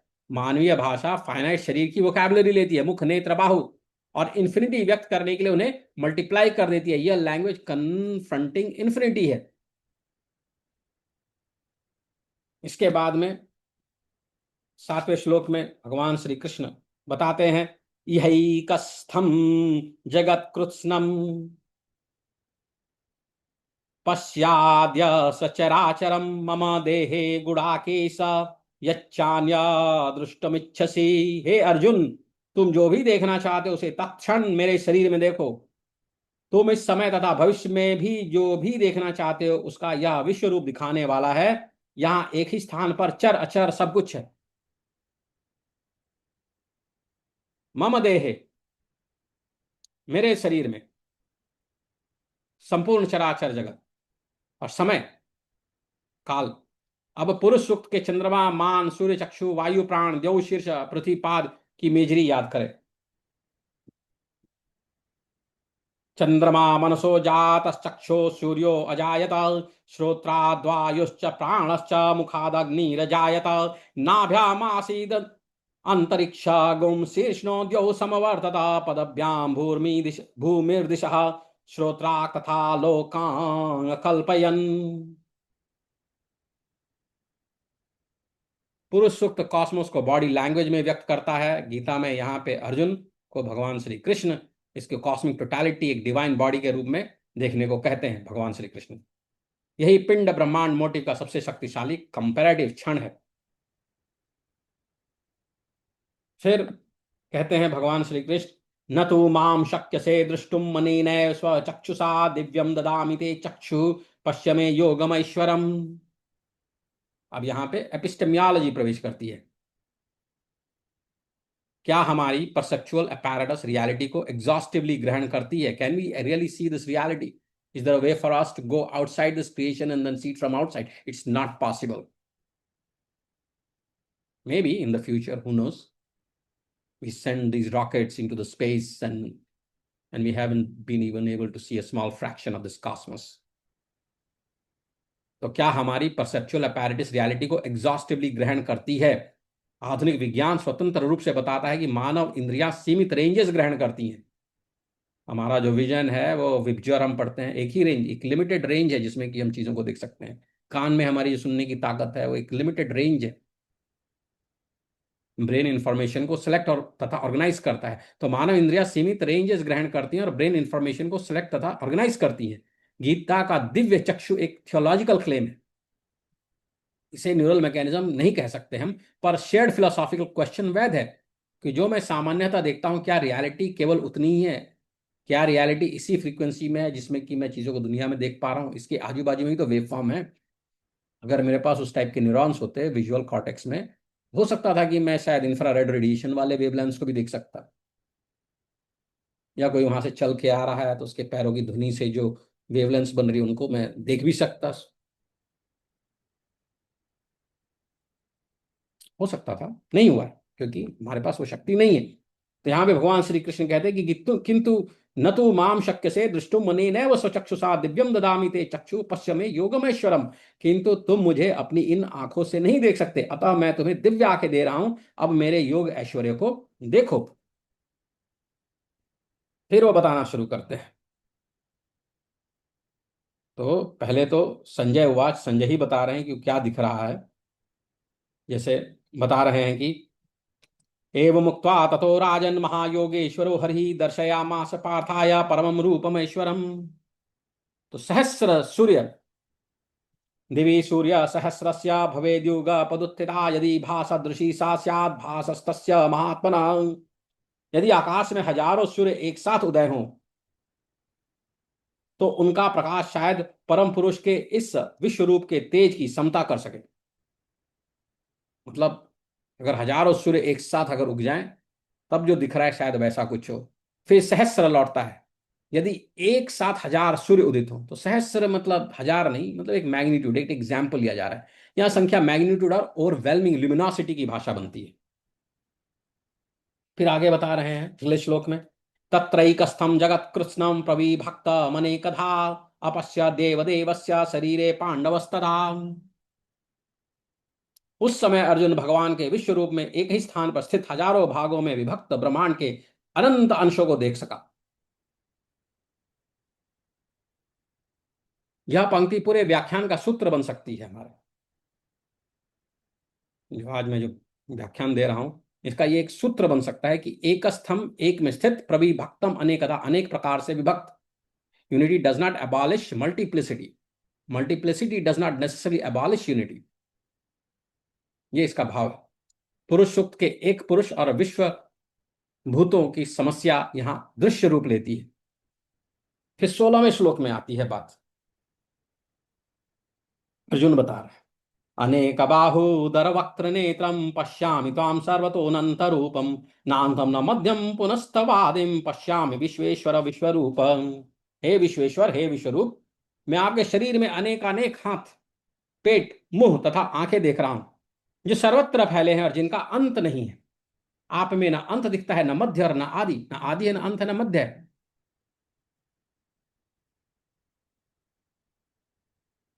10वें अध्याय में भी भगवान श्री कृष्ण कहते हैं कि मैं भूतों का आदि मध्य और अंत हूं। पुरुष सूक्त कहता है यद भूतम यच्च भव्यम।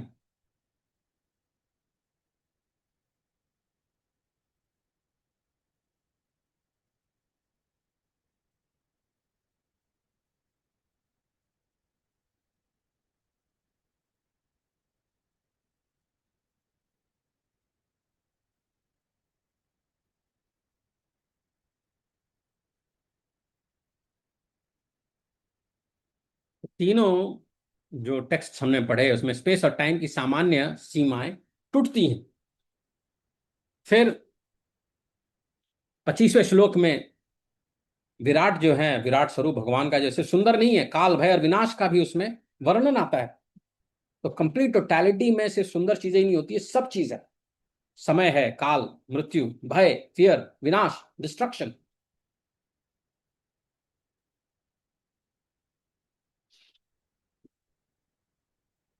बता रहे हैं यहाँ पे अर्जुन, दंष्ट्राकरालानि च ते मुखानि दृष्टैव कालानलसन्निभानि दिशो न जाने न लभे च शर्मा प्रसीद देवेश जगन्निवास।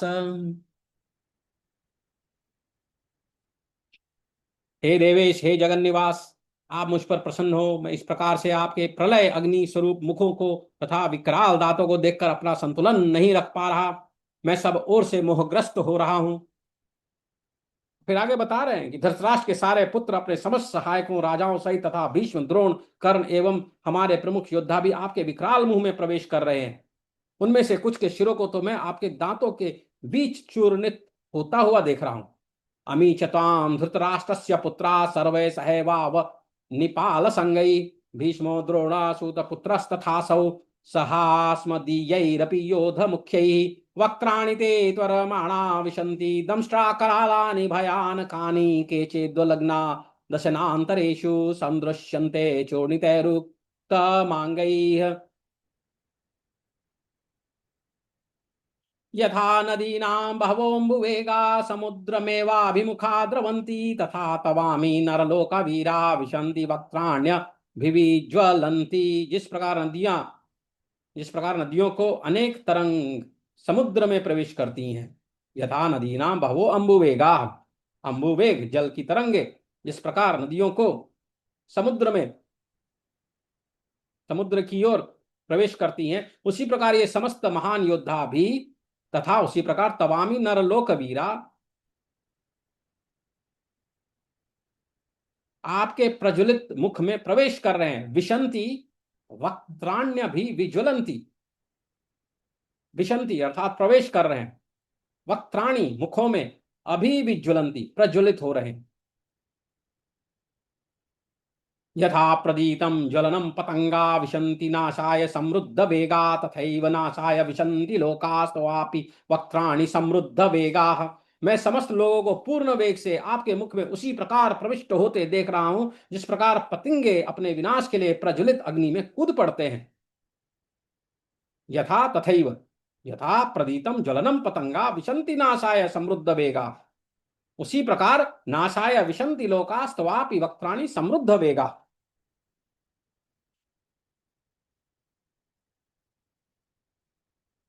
लेलिह्यसे ग्रसमाना समन्ताल लोकान् समग्ना वदनैर्ज्वलद्भिः तेजोभिरापूर्य जगत् समग्रम भासस्तवोग्रा प्रतपन्ति विष्णु। हे विष्णु, मैं देखता हूं कि आप अपने प्रज्वलित मुखों से सभी दिशाओं के लोगों को निगल ले जा रहे हैं। आप सारे ब्रह्मांड को अपने तेज से आपूरित करके अपनी विकराल झुलसाती किरणों सहित प्रकट हो रहे हैं।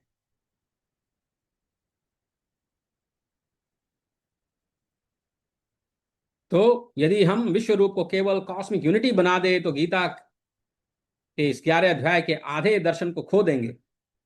अर्जुन भयभीत है, उसे दिशाएं नहीं सूझती। वह विराट, वही विराट जो देवताओं और प्रकाश से भरा है, विनाशकारी मुख भी रखता है। नेचर केवल नरिशिंग नहीं है, जीवन मृत्यु से जुड़ा है, निर्वाण विघटन से जुड़ा है। पुरुष सूक्त का यज्ञ भी केवल हार्मोनी नहीं, उसमें आहुति और पुरुष स्वयं पशु के रूप में बंधता है। यत पुरुषेण हविषा देवा यग यज्ञ मतन्वता वसंतो स्यात् सीदाज्यम ग्रीष्म ईधमा शरद्वहि सप्तस्यासन्न परिधय स्त्री सप्त समिधा कृता देवा यज्ञम तन्वाना अबध्नन पुरुषम पशुम। नेचर केवल नरिशिंग नहीं है, जीवन मृत्यु से जुड़ा है, निर्माण विघटन से जुड़ा है। पुरुष सूक्त का यज्ञ भी बता रहे हैं कि हार्मनी नहीं, इसमें आहुति और पुरुष स्वयं पशु के रूप में बनता है। फिर भगवान श्री कृष्ण बता रहे हैं, कालोस्मि लोकक्षया कृत प्रवृद्धो लोकान् समाहर्तुमिह प्रवृत्तः ऋतेऽपि त्वां न भविष्यन्ति सर्वे ये वस्थिताः प्रत्यनीकेषु योधाः। समस्त जगतों को विनष्ट करने वाला काल मैं हूं। कालोस्मि लोकक्षय कृत प्रवृद्धो, और मैं यहां समस्त लोगों का विनाश करने के लिए आया हूं। लोकान समाहर्तुमिह प्रवृत्तः, मैं यहां समस्त लोगों का विनाश करने के लिए आया हूं। तुम्हारे सिवा दोनों पक्षों के सारे योद्धा मारे जाएंगे। यदि हम विश्व रूप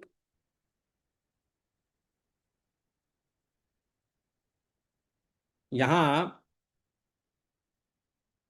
जो 10वें अध्याय में हमने पहले पढ़ा कि अक्षय काल, विश्व रूप के भयावह केंद्र में पहुंचते हैं हम, और यहां पे कालोस्मी स्वयं को काल बता रहे हैं। या पुरुष सूक्त में हमने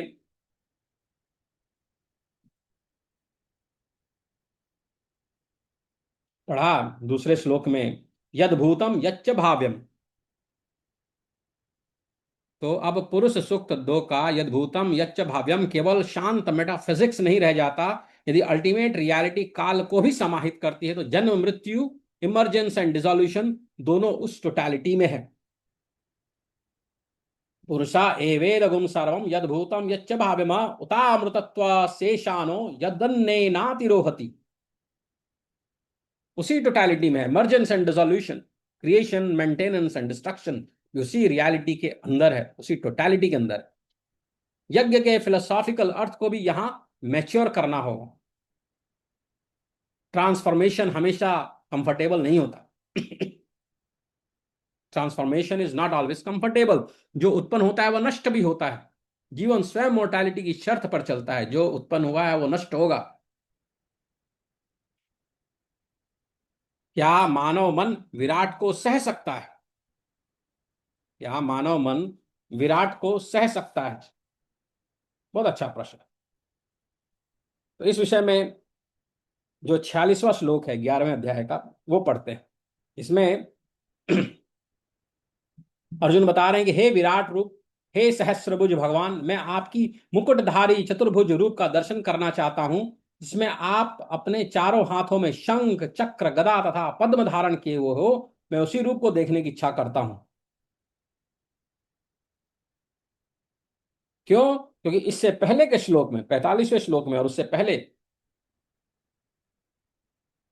कह रहे हैं कि पहले कभी न देखे गए आपके इस विराट रूप का दर्शन करके मैं पुलकित हो रहा हूं, किंतु साथ ही मेरा मन भयभीत हो रहा है। मानव मन जो है विराट को नहीं सह सकता। अतः आप मुझे कृपा करें करें और हे देवेश, हे जगत निवास, अपना पुरुषोत्तम भगवान भगवत स्वरूप दिखाएं, पुनः दिखाएं।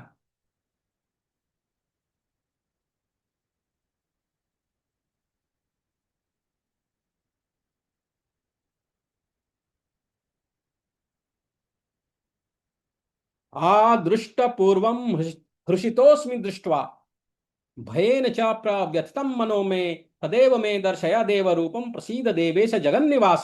45वां श्लोक।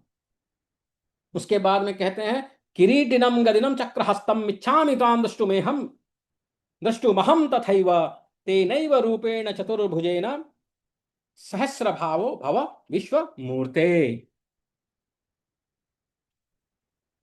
तो अर्जुन की साइकोलॉजिकल ट्रैजेक्टरी अद्भुत है। विस्मय, रोमांच, भय, डिसोरिएंटेशन, सरेंडर। अर्जुन की जो साइकोलॉजिकल ट्रैजेक्टरी है उसमें हमने देखा कि विस्मय है, रोमांच है, भय है, डिसोरिएंटेशन है और सरेंडर है। सरेंडर।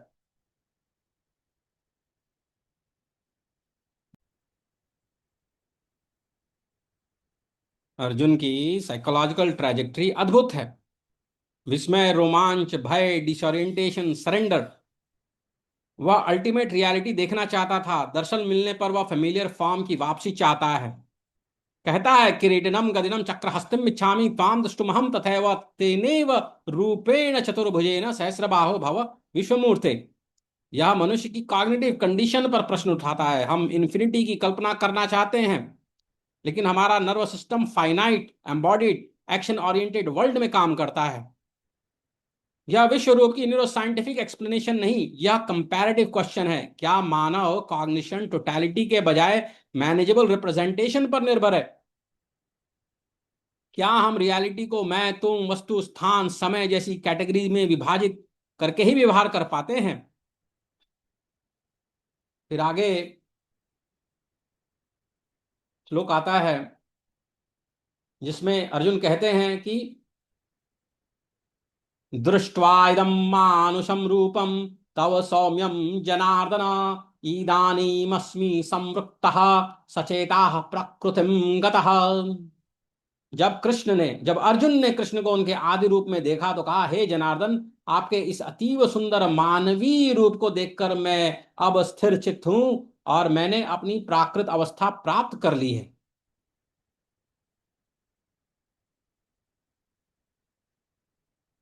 कि वो डर गए और उन्होंने जो है उनसे कहा कि मुझे अपना जो है चतुर्भुज रूप दिखाई। किरीटिनम गदिनम चक्रहस्तम इच्छामि ताम द्रष्टुमहं तथैव तेनैव रूपेण चतुर्भुजेन सहस्रभावो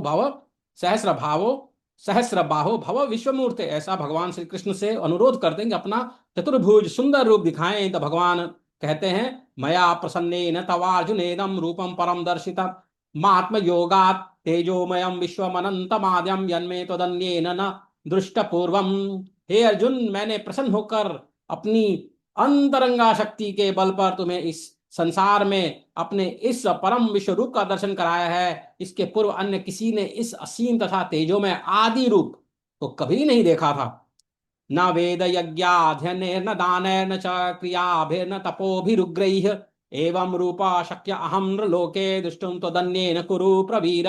हे कुरु श्रेष्ठ, हे कुरु प्रवीर, तुमसे पूर्व मेरे इस विश्व रूप को किसी ने नहीं देखा, क्योंकि मैं ना तो वेदाध्ययन के द्वारा, न यज्ञ दान पुण्य कठिन तपस्या के द्वारा इस रूप में, इस संसार में देखा जा सकता हूं। माते व्यथा मा च विमूढ़ भावो दृष्ट्वा रूपम घोरमीदंगममेदम व्यपेत भी प्रीतमना पुनस्तम तदेव में रूपमिदम प्रपश्य। तुम मेरे इस भयानक रूप को देखकर अत्यंत विचलित एवं मोहित हो गए हो। अब इसे समाप्त करता हूं। हे मेरे भक्त, तुम समस्त चिंताओं से पुनः मुक्त हो जाओ। तुम शांत चित्त से अब अपनी इच्छित रूप देख सकते हो। और फिर संजय कहते हैं, इत्यर्जुनम वासुदेवास्तथोक्त्वा स्वकं रूपम दर्शयामास भूयः आश्वासयामास च भीतमेनं भूत्वा पुनः सौम्य वपुर्महात्मा। संजय ने धृतराष्ट्र से कहा, अर्जुन से इस प्रकार कहने के बाद भगवान श्री कृष्ण ने अपना असली चतुर्भुज रूप प्रकट किया और अंत में दो भुजाओं वाला अपना रूप प्रदर्शित करके भयभीत अर्जुन को धैर्य बंधाया। और फिर अर्जुन कहते हैं कि दृष्ट्वेदं मानुषं रूपं तव सौम्यं जनार्दन इदानीमस्मि संवृत्तः सचेता प्रकृति गतः। जब अर्जुन ने कृष्ण को उनके आदि रूप में देखा तो कहा, हे जनार्दन, आपके इस अतीव सुंदर मानवीय रूप को देखकर मैं अब स्थिर चित्त हूं, अब और मैंने अपनी प्राकृत अवस्था प्राप्त कर ली है।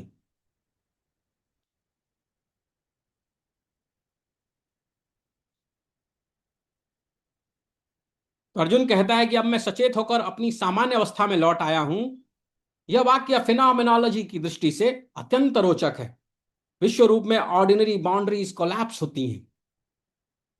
जो विश्व रूप है, आप इमेजिन करें कि हम जो है सारी फ्रीक्वेंसी को अगर देख सकें, दुनिया की सारी फ्रीक्वेंसी को अगर हम एक कलर कोड कर दें और सबको देख सकें, तो आपका शरीर खत्म ही नहीं होगा। कि जहां आपका शरीर खत्म होगा वहां पे नई फ्रीक्वेंसीज, हवा की फ्रीक्वेंसी, साउंड की फ्रीक्वेंसी, टेम्परेचर की फ्रीक्वेंसी, तो ये कंप्लीटली जो है वो जो है कंटिन्यूअस दिखेगी।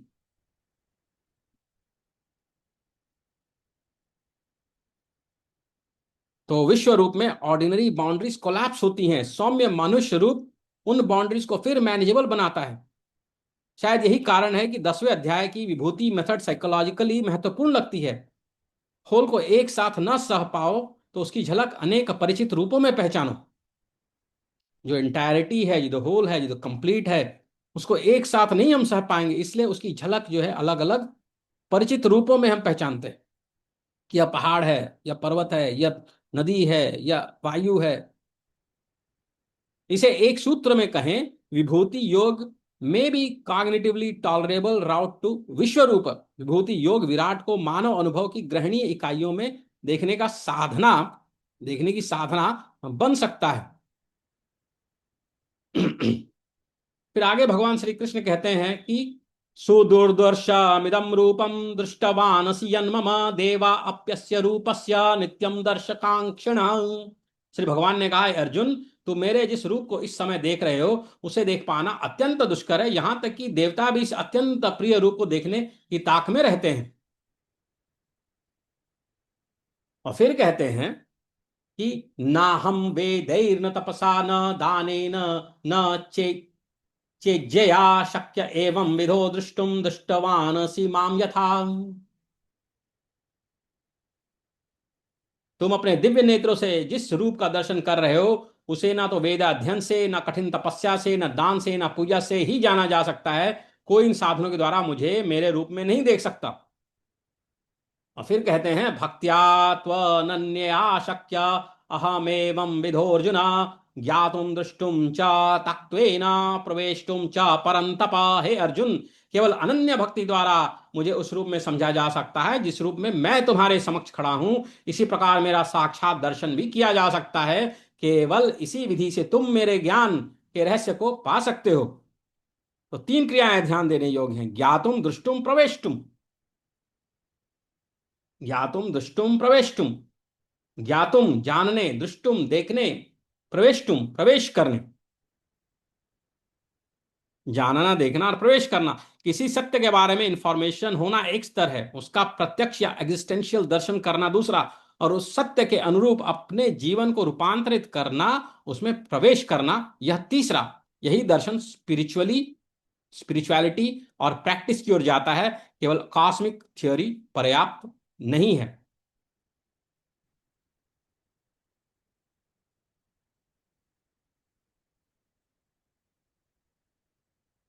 यज्ञेन यज्ञ मया जंता देवास्तानि धर्माणि प्रथमान्यासन। यह जो है पुरुष सूक्त का 16वें श्लोक, अंतिम श्लोक का पहला वाक्य है। पुरुष सूक्त का समापन धर्म पर होता है, वह जो व्यवस्था को धारण करे। यहां पे गीता में 55वें श्लोक में भगवान श्री कृष्ण कहते हैं, मत कर्म कृत, मत परम, मत भक्त, संग वर्जित, निर्वैरः सर्वभूतेषु सः माम एति पांडव। मत कर्म कृन्न मत परमो मद भक्त संग वर्जितः निर्वैरः सर्वभूतेषु यः स मामेति पांडव। हे अर्जुन, जो व्यक्ति सकाम कर्मों तथा मनोधर्म के कल्मश से मुक्त होकर, जो व्यक्ति सकाम कर्मों तथा मनोधर्म के कल्मश से मुक्त होकर मेरी शुद्ध भक्ति में तत्पर रहता है, जो मेरे लिए ही कर्म करता है, जो मुझे ही जीवन लक्ष्य समझता है और जो प्रत्येक जीव से मैत्री भाव रखता है, वह निश्चय ही मुझे प्राप्त करता है।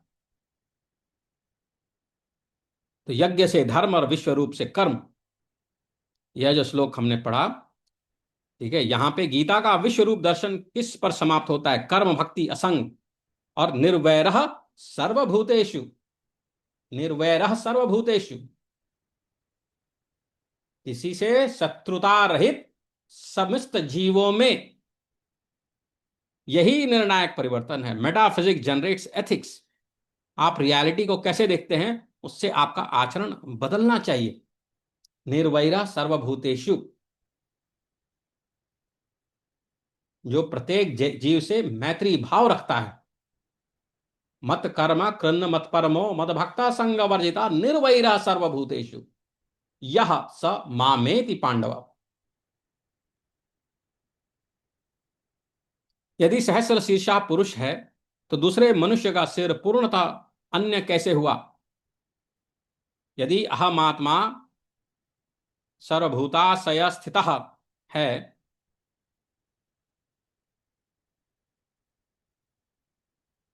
तो दूसरे जीव के प्रति वैर का मेटाफिजिकल आधार क्या बचता है?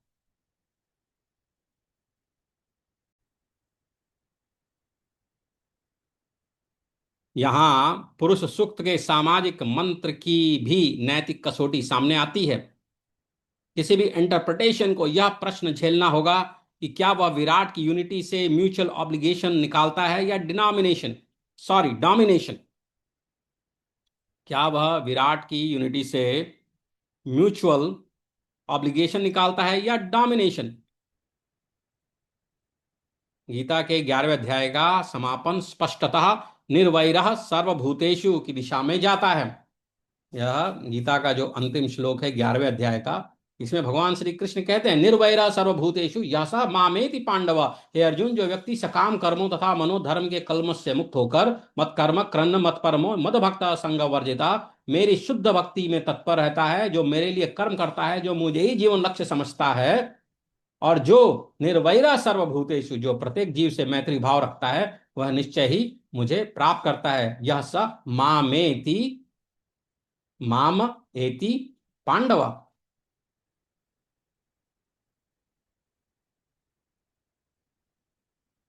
तो पुरुष सूक्त, गीता और आधुनिक विज्ञान, यहाँ पे कहाँ संवाद संभव है? इस विषय में अपने विचार में कुछ कुछ प्रकट करते रहता हूँ। मैं कोई बहुत बड़ा एक्सपर्ट नहीं हूँ, त्रुटियां कर सकता हूँ। अगर कहीं त्रुटि लगे, बात सही ना लगे, तो आप जरूर मुझसे संपर्क करें, मुझे बताएं। nishant.mishra@ivpandit.com, यह मेरा ईमेल है। तो कॉस्मोलॉजी, पुरुष सूक्त आधुनिक कॉस्मोलॉजी की टेक्स्ट बुक नहीं है। गीता भी एस्ट्रोफिजिकल मॉडल नहीं देती, पर दोनों पूछते हैं कि मैनिफेस्ट कॉस्मोस और अल्टीमेट रियलिटी का संबंध क्या है? एक और अनेक का संबंध क्या है? विजिबल टोटलिटी क्या अल्टीमेट टोटलिटी है? ये प्रश्न दोनों में आ रहे हैं। ये प्रश्न दोनों कॉन्टेक्स्ट में आ रहे हैं। Neuroscience and consciousness. तो गीता का भूतानाम अस्मि चेतना और पुरुष सूक्त का कॉस्मिक पुरुष हमें कॉन्शियसनेस की ऑन्टोलॉजिकल स्थिति पर प्रश्न पूछने के लिए प्रेरित कर सकते हैं। हमारा जो मॉडर्न न्यूरोसाइंस है, इसका कार्य एम्पिरिकल है। Neural correlates, mechanisms, networks, perturbation, reports and behaviour का अध्ययन। शास्त्रीय मेटाफिजिक्स का कार्य अलग है। और ये दोनों ग्रुप्स में डिस्कशन, संवाद तब सार्थक होगा जब हम शास्त्र को एमआरआई पेपर और न्यूरोसाइंस को मेटाफिजिकल स्क्रिप्चर बनाने की कोशिश ना करें। प्रश्नों की तुलना करें, मेथड्स की सीमाएं पहचानें और टेस्टेबल हाइपोथेसिस केवल वहीं बनाएं जहां वास्तव में ऑपरेशनलाइजेशन संभव हो। परसेप्शन के विषय में, जैसे दिव्यम ददामि ते चक्षुः, हमें परसेप्शन की सीमा पर प्रश्न पूछने देता है। दिव्यम ददामि ते चक्षुः, ह्यूमन सेंसरी सिस्टम सेलेक्टिव है, परसीव, कंस्ट्रक्टेड एंड कॉन्स्ट्रेंड है। पर डिवाइन विजन को न्यूरल फिनोमेना कहना अनुचित होगा, कि आज के समय में ऐसा कोई रिसोर्स नहीं है जिससे कि हम किसी को दिव्य चक्षु दे दें और सारे वेव फॉर्म्स देख सके, सारी दुनिया में जो भी और हम बाहर इस जगत के बाहर से जाके उसको देख सकें, इस क्रिएशन को पूरी तरह अप्रिशिएट कर सकें। आज हमारे पास वो शक्ति नहीं है। तो समानता प्रश्न में है, उत्तर में नहीं। यज्ञ, अन्न, पशु, ऋतु और शरीर की परस्परता हमें इकोलॉजिकल एम्बेडेडनेस, इकोलॉजी और एम्बॉडीमेंट के विषय में हम बात कर रहे हैं, तो उस पर विचार करने के लिए मजबूर करती है। यज्ञ, अन्न, पशु, ऋतु, शरीर की परस्परता हमें इकोलॉजिकल एम्बेडेडनेस, हम दूसरे में एम्बेडेड हैं, उस पर विचार करने देती है। आधुनिक इकोलॉजी और फिजियोलॉजी स्वतंत्र वैज्ञानिक एविडेंस से इंटरडिपेंडेंस दिखाती है। वैदिक यज्ञ एक फिलोसॉफिकल कल्चरल वोकैबुलरी देता है जिसमें लेने और देने, पोषण और रूपांतरण को देखा जा सकता है। अब सिस्टम्स थिंकिंग के बारे में सोचते हैं। शरीर, समाज और कॉस्मोस की analogies organisation, hierarchy and differentiation और इंटीग्रेशन के प्रश्न उठाती है। आधुनिक कॉम्प्लेक्सिटी साइंस में भी पार्ट्स और होल्स का प्रश्न है, पर दोनों को ऐतिहासिक रूप से आइडेंटिकल कहना गलत होगा। एक में अनेक और अनेक में एक वाली बात पे विचार करते हैं। अगर हम तीनों पाठों को एक साथ रखें तो पुरुष सूक्त कहता है, विराट वास्तविकता को समझो, पुरुष एवेदम सर्वम, प्रसाथी अतो ज्यायांश पुरुष। गीता 10वें अध्याय में कहती है कि यदि संपूर्णता एक साथ ग्रहण नहीं होती तो उसकी विभूतियों में उसे पहचानो। सूर्य, चंद्रमा, मन, चेतना, हिमालय, गंगा, ज्ञान, साम, गायत्री, जप। और 11वां अध्याय कहती है कि अब अनेक को एक में देखो, तत्रैकस्थम जगत कृष्णम प्रवि भक्तम अनेकधा। और जब यह टोटलिटी दिखाई देती है तब वह केवल सुंदर नहीं, उसमें काल और मृत्यु भी है। फिर मनुष्य उस टोटलिटी से वापस अपने सीमित जीवन में आता है। हमारा जो जीवन है वो सीमित है, लिमिटेड है। प्रश्न है, क्या वह वैसा ही लौटता है जैसा गया था? यदि दर्शन वास्तविक था तो आचरण में उसका क्या फल है? हमने आरंभ में पूछा था, क्या हम ब्रह्मांड से अलग हैं? पुरुष सूक्त हमें एक ऐसी भाषा देता है जिसमें व्यक्ति, समाज, प्रकृति और कॉस्मोस की विराट पुरुष एक इमेजरी में संबंधित होते हैं। पुरुष सूक्त से हमें एक ऐसी भाषा मिलती है जिसमें व्यक्ति, समाज, प्रकृति और कॉस्मोस एक विराट पुरुष की इमेजरी में संबंधित होते हैं, एक दूसरे से रिलेटेड हैं। गीता का विभूति योग हमें अनेक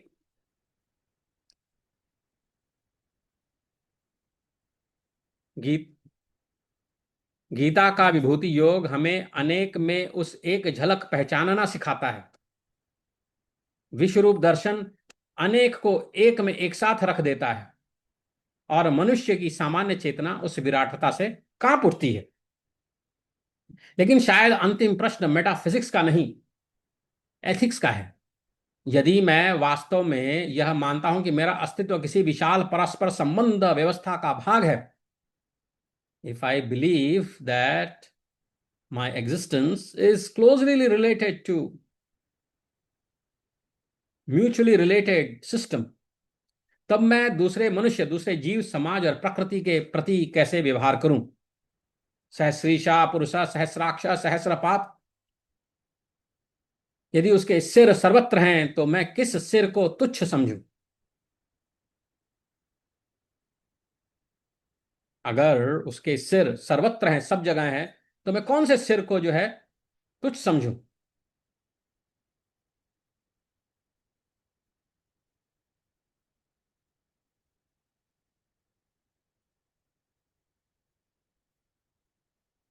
अहम आत्मा गुणाकेश सर्वभूताशय स्थित, यदि वही आत्मा सर्वभूतों के अंतर में स्थित है तो पूर्णतः अन्य कौन है? मत कर्म कृन्न मत परमो मत भक्ता संग वर्जिता निर्वैरा सर्वभूतेषु यह स मामेति पांडव।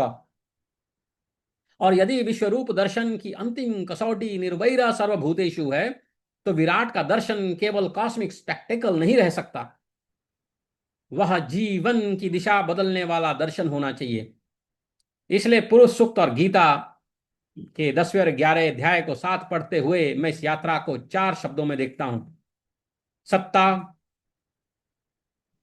जिससे ज्ञान आता है, ज्ञान से दर्शन आता है, दर्शन से आचरण, और एक दूसरे क्रम में भी देखता हूं कि एक से अनेक, अनेक में एक में अनेक, और पुनः कर्म। शायद शास्त्र को उद्देश्य शायद शास्त्र का उद्देश्य केवल यह बताना नहीं कि ब्रह्मांड कैसा है, वह हमें यह भी पूछने के लिए बाध्य करता है कि उस ब्रह्मांड में मनुष्य होने का अर्थ क्या है।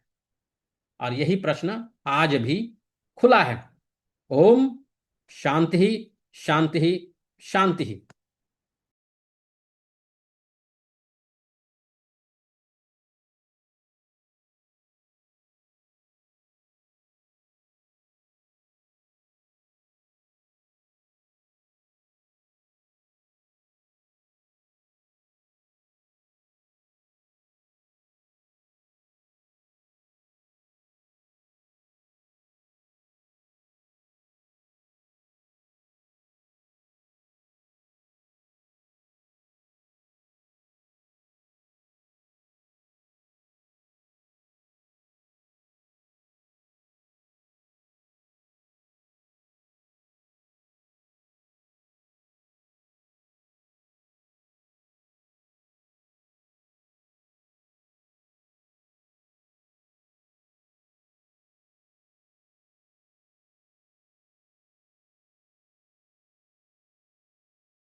तो अंत में पुरुष सूक्त हमें शायद एक बहुत सरल लेकिन बहुत गहरा प्रश्न देकर जाता है कि मैं कहाँ समाप्त होता हूं और जगत कहाँ आरंभ होता है।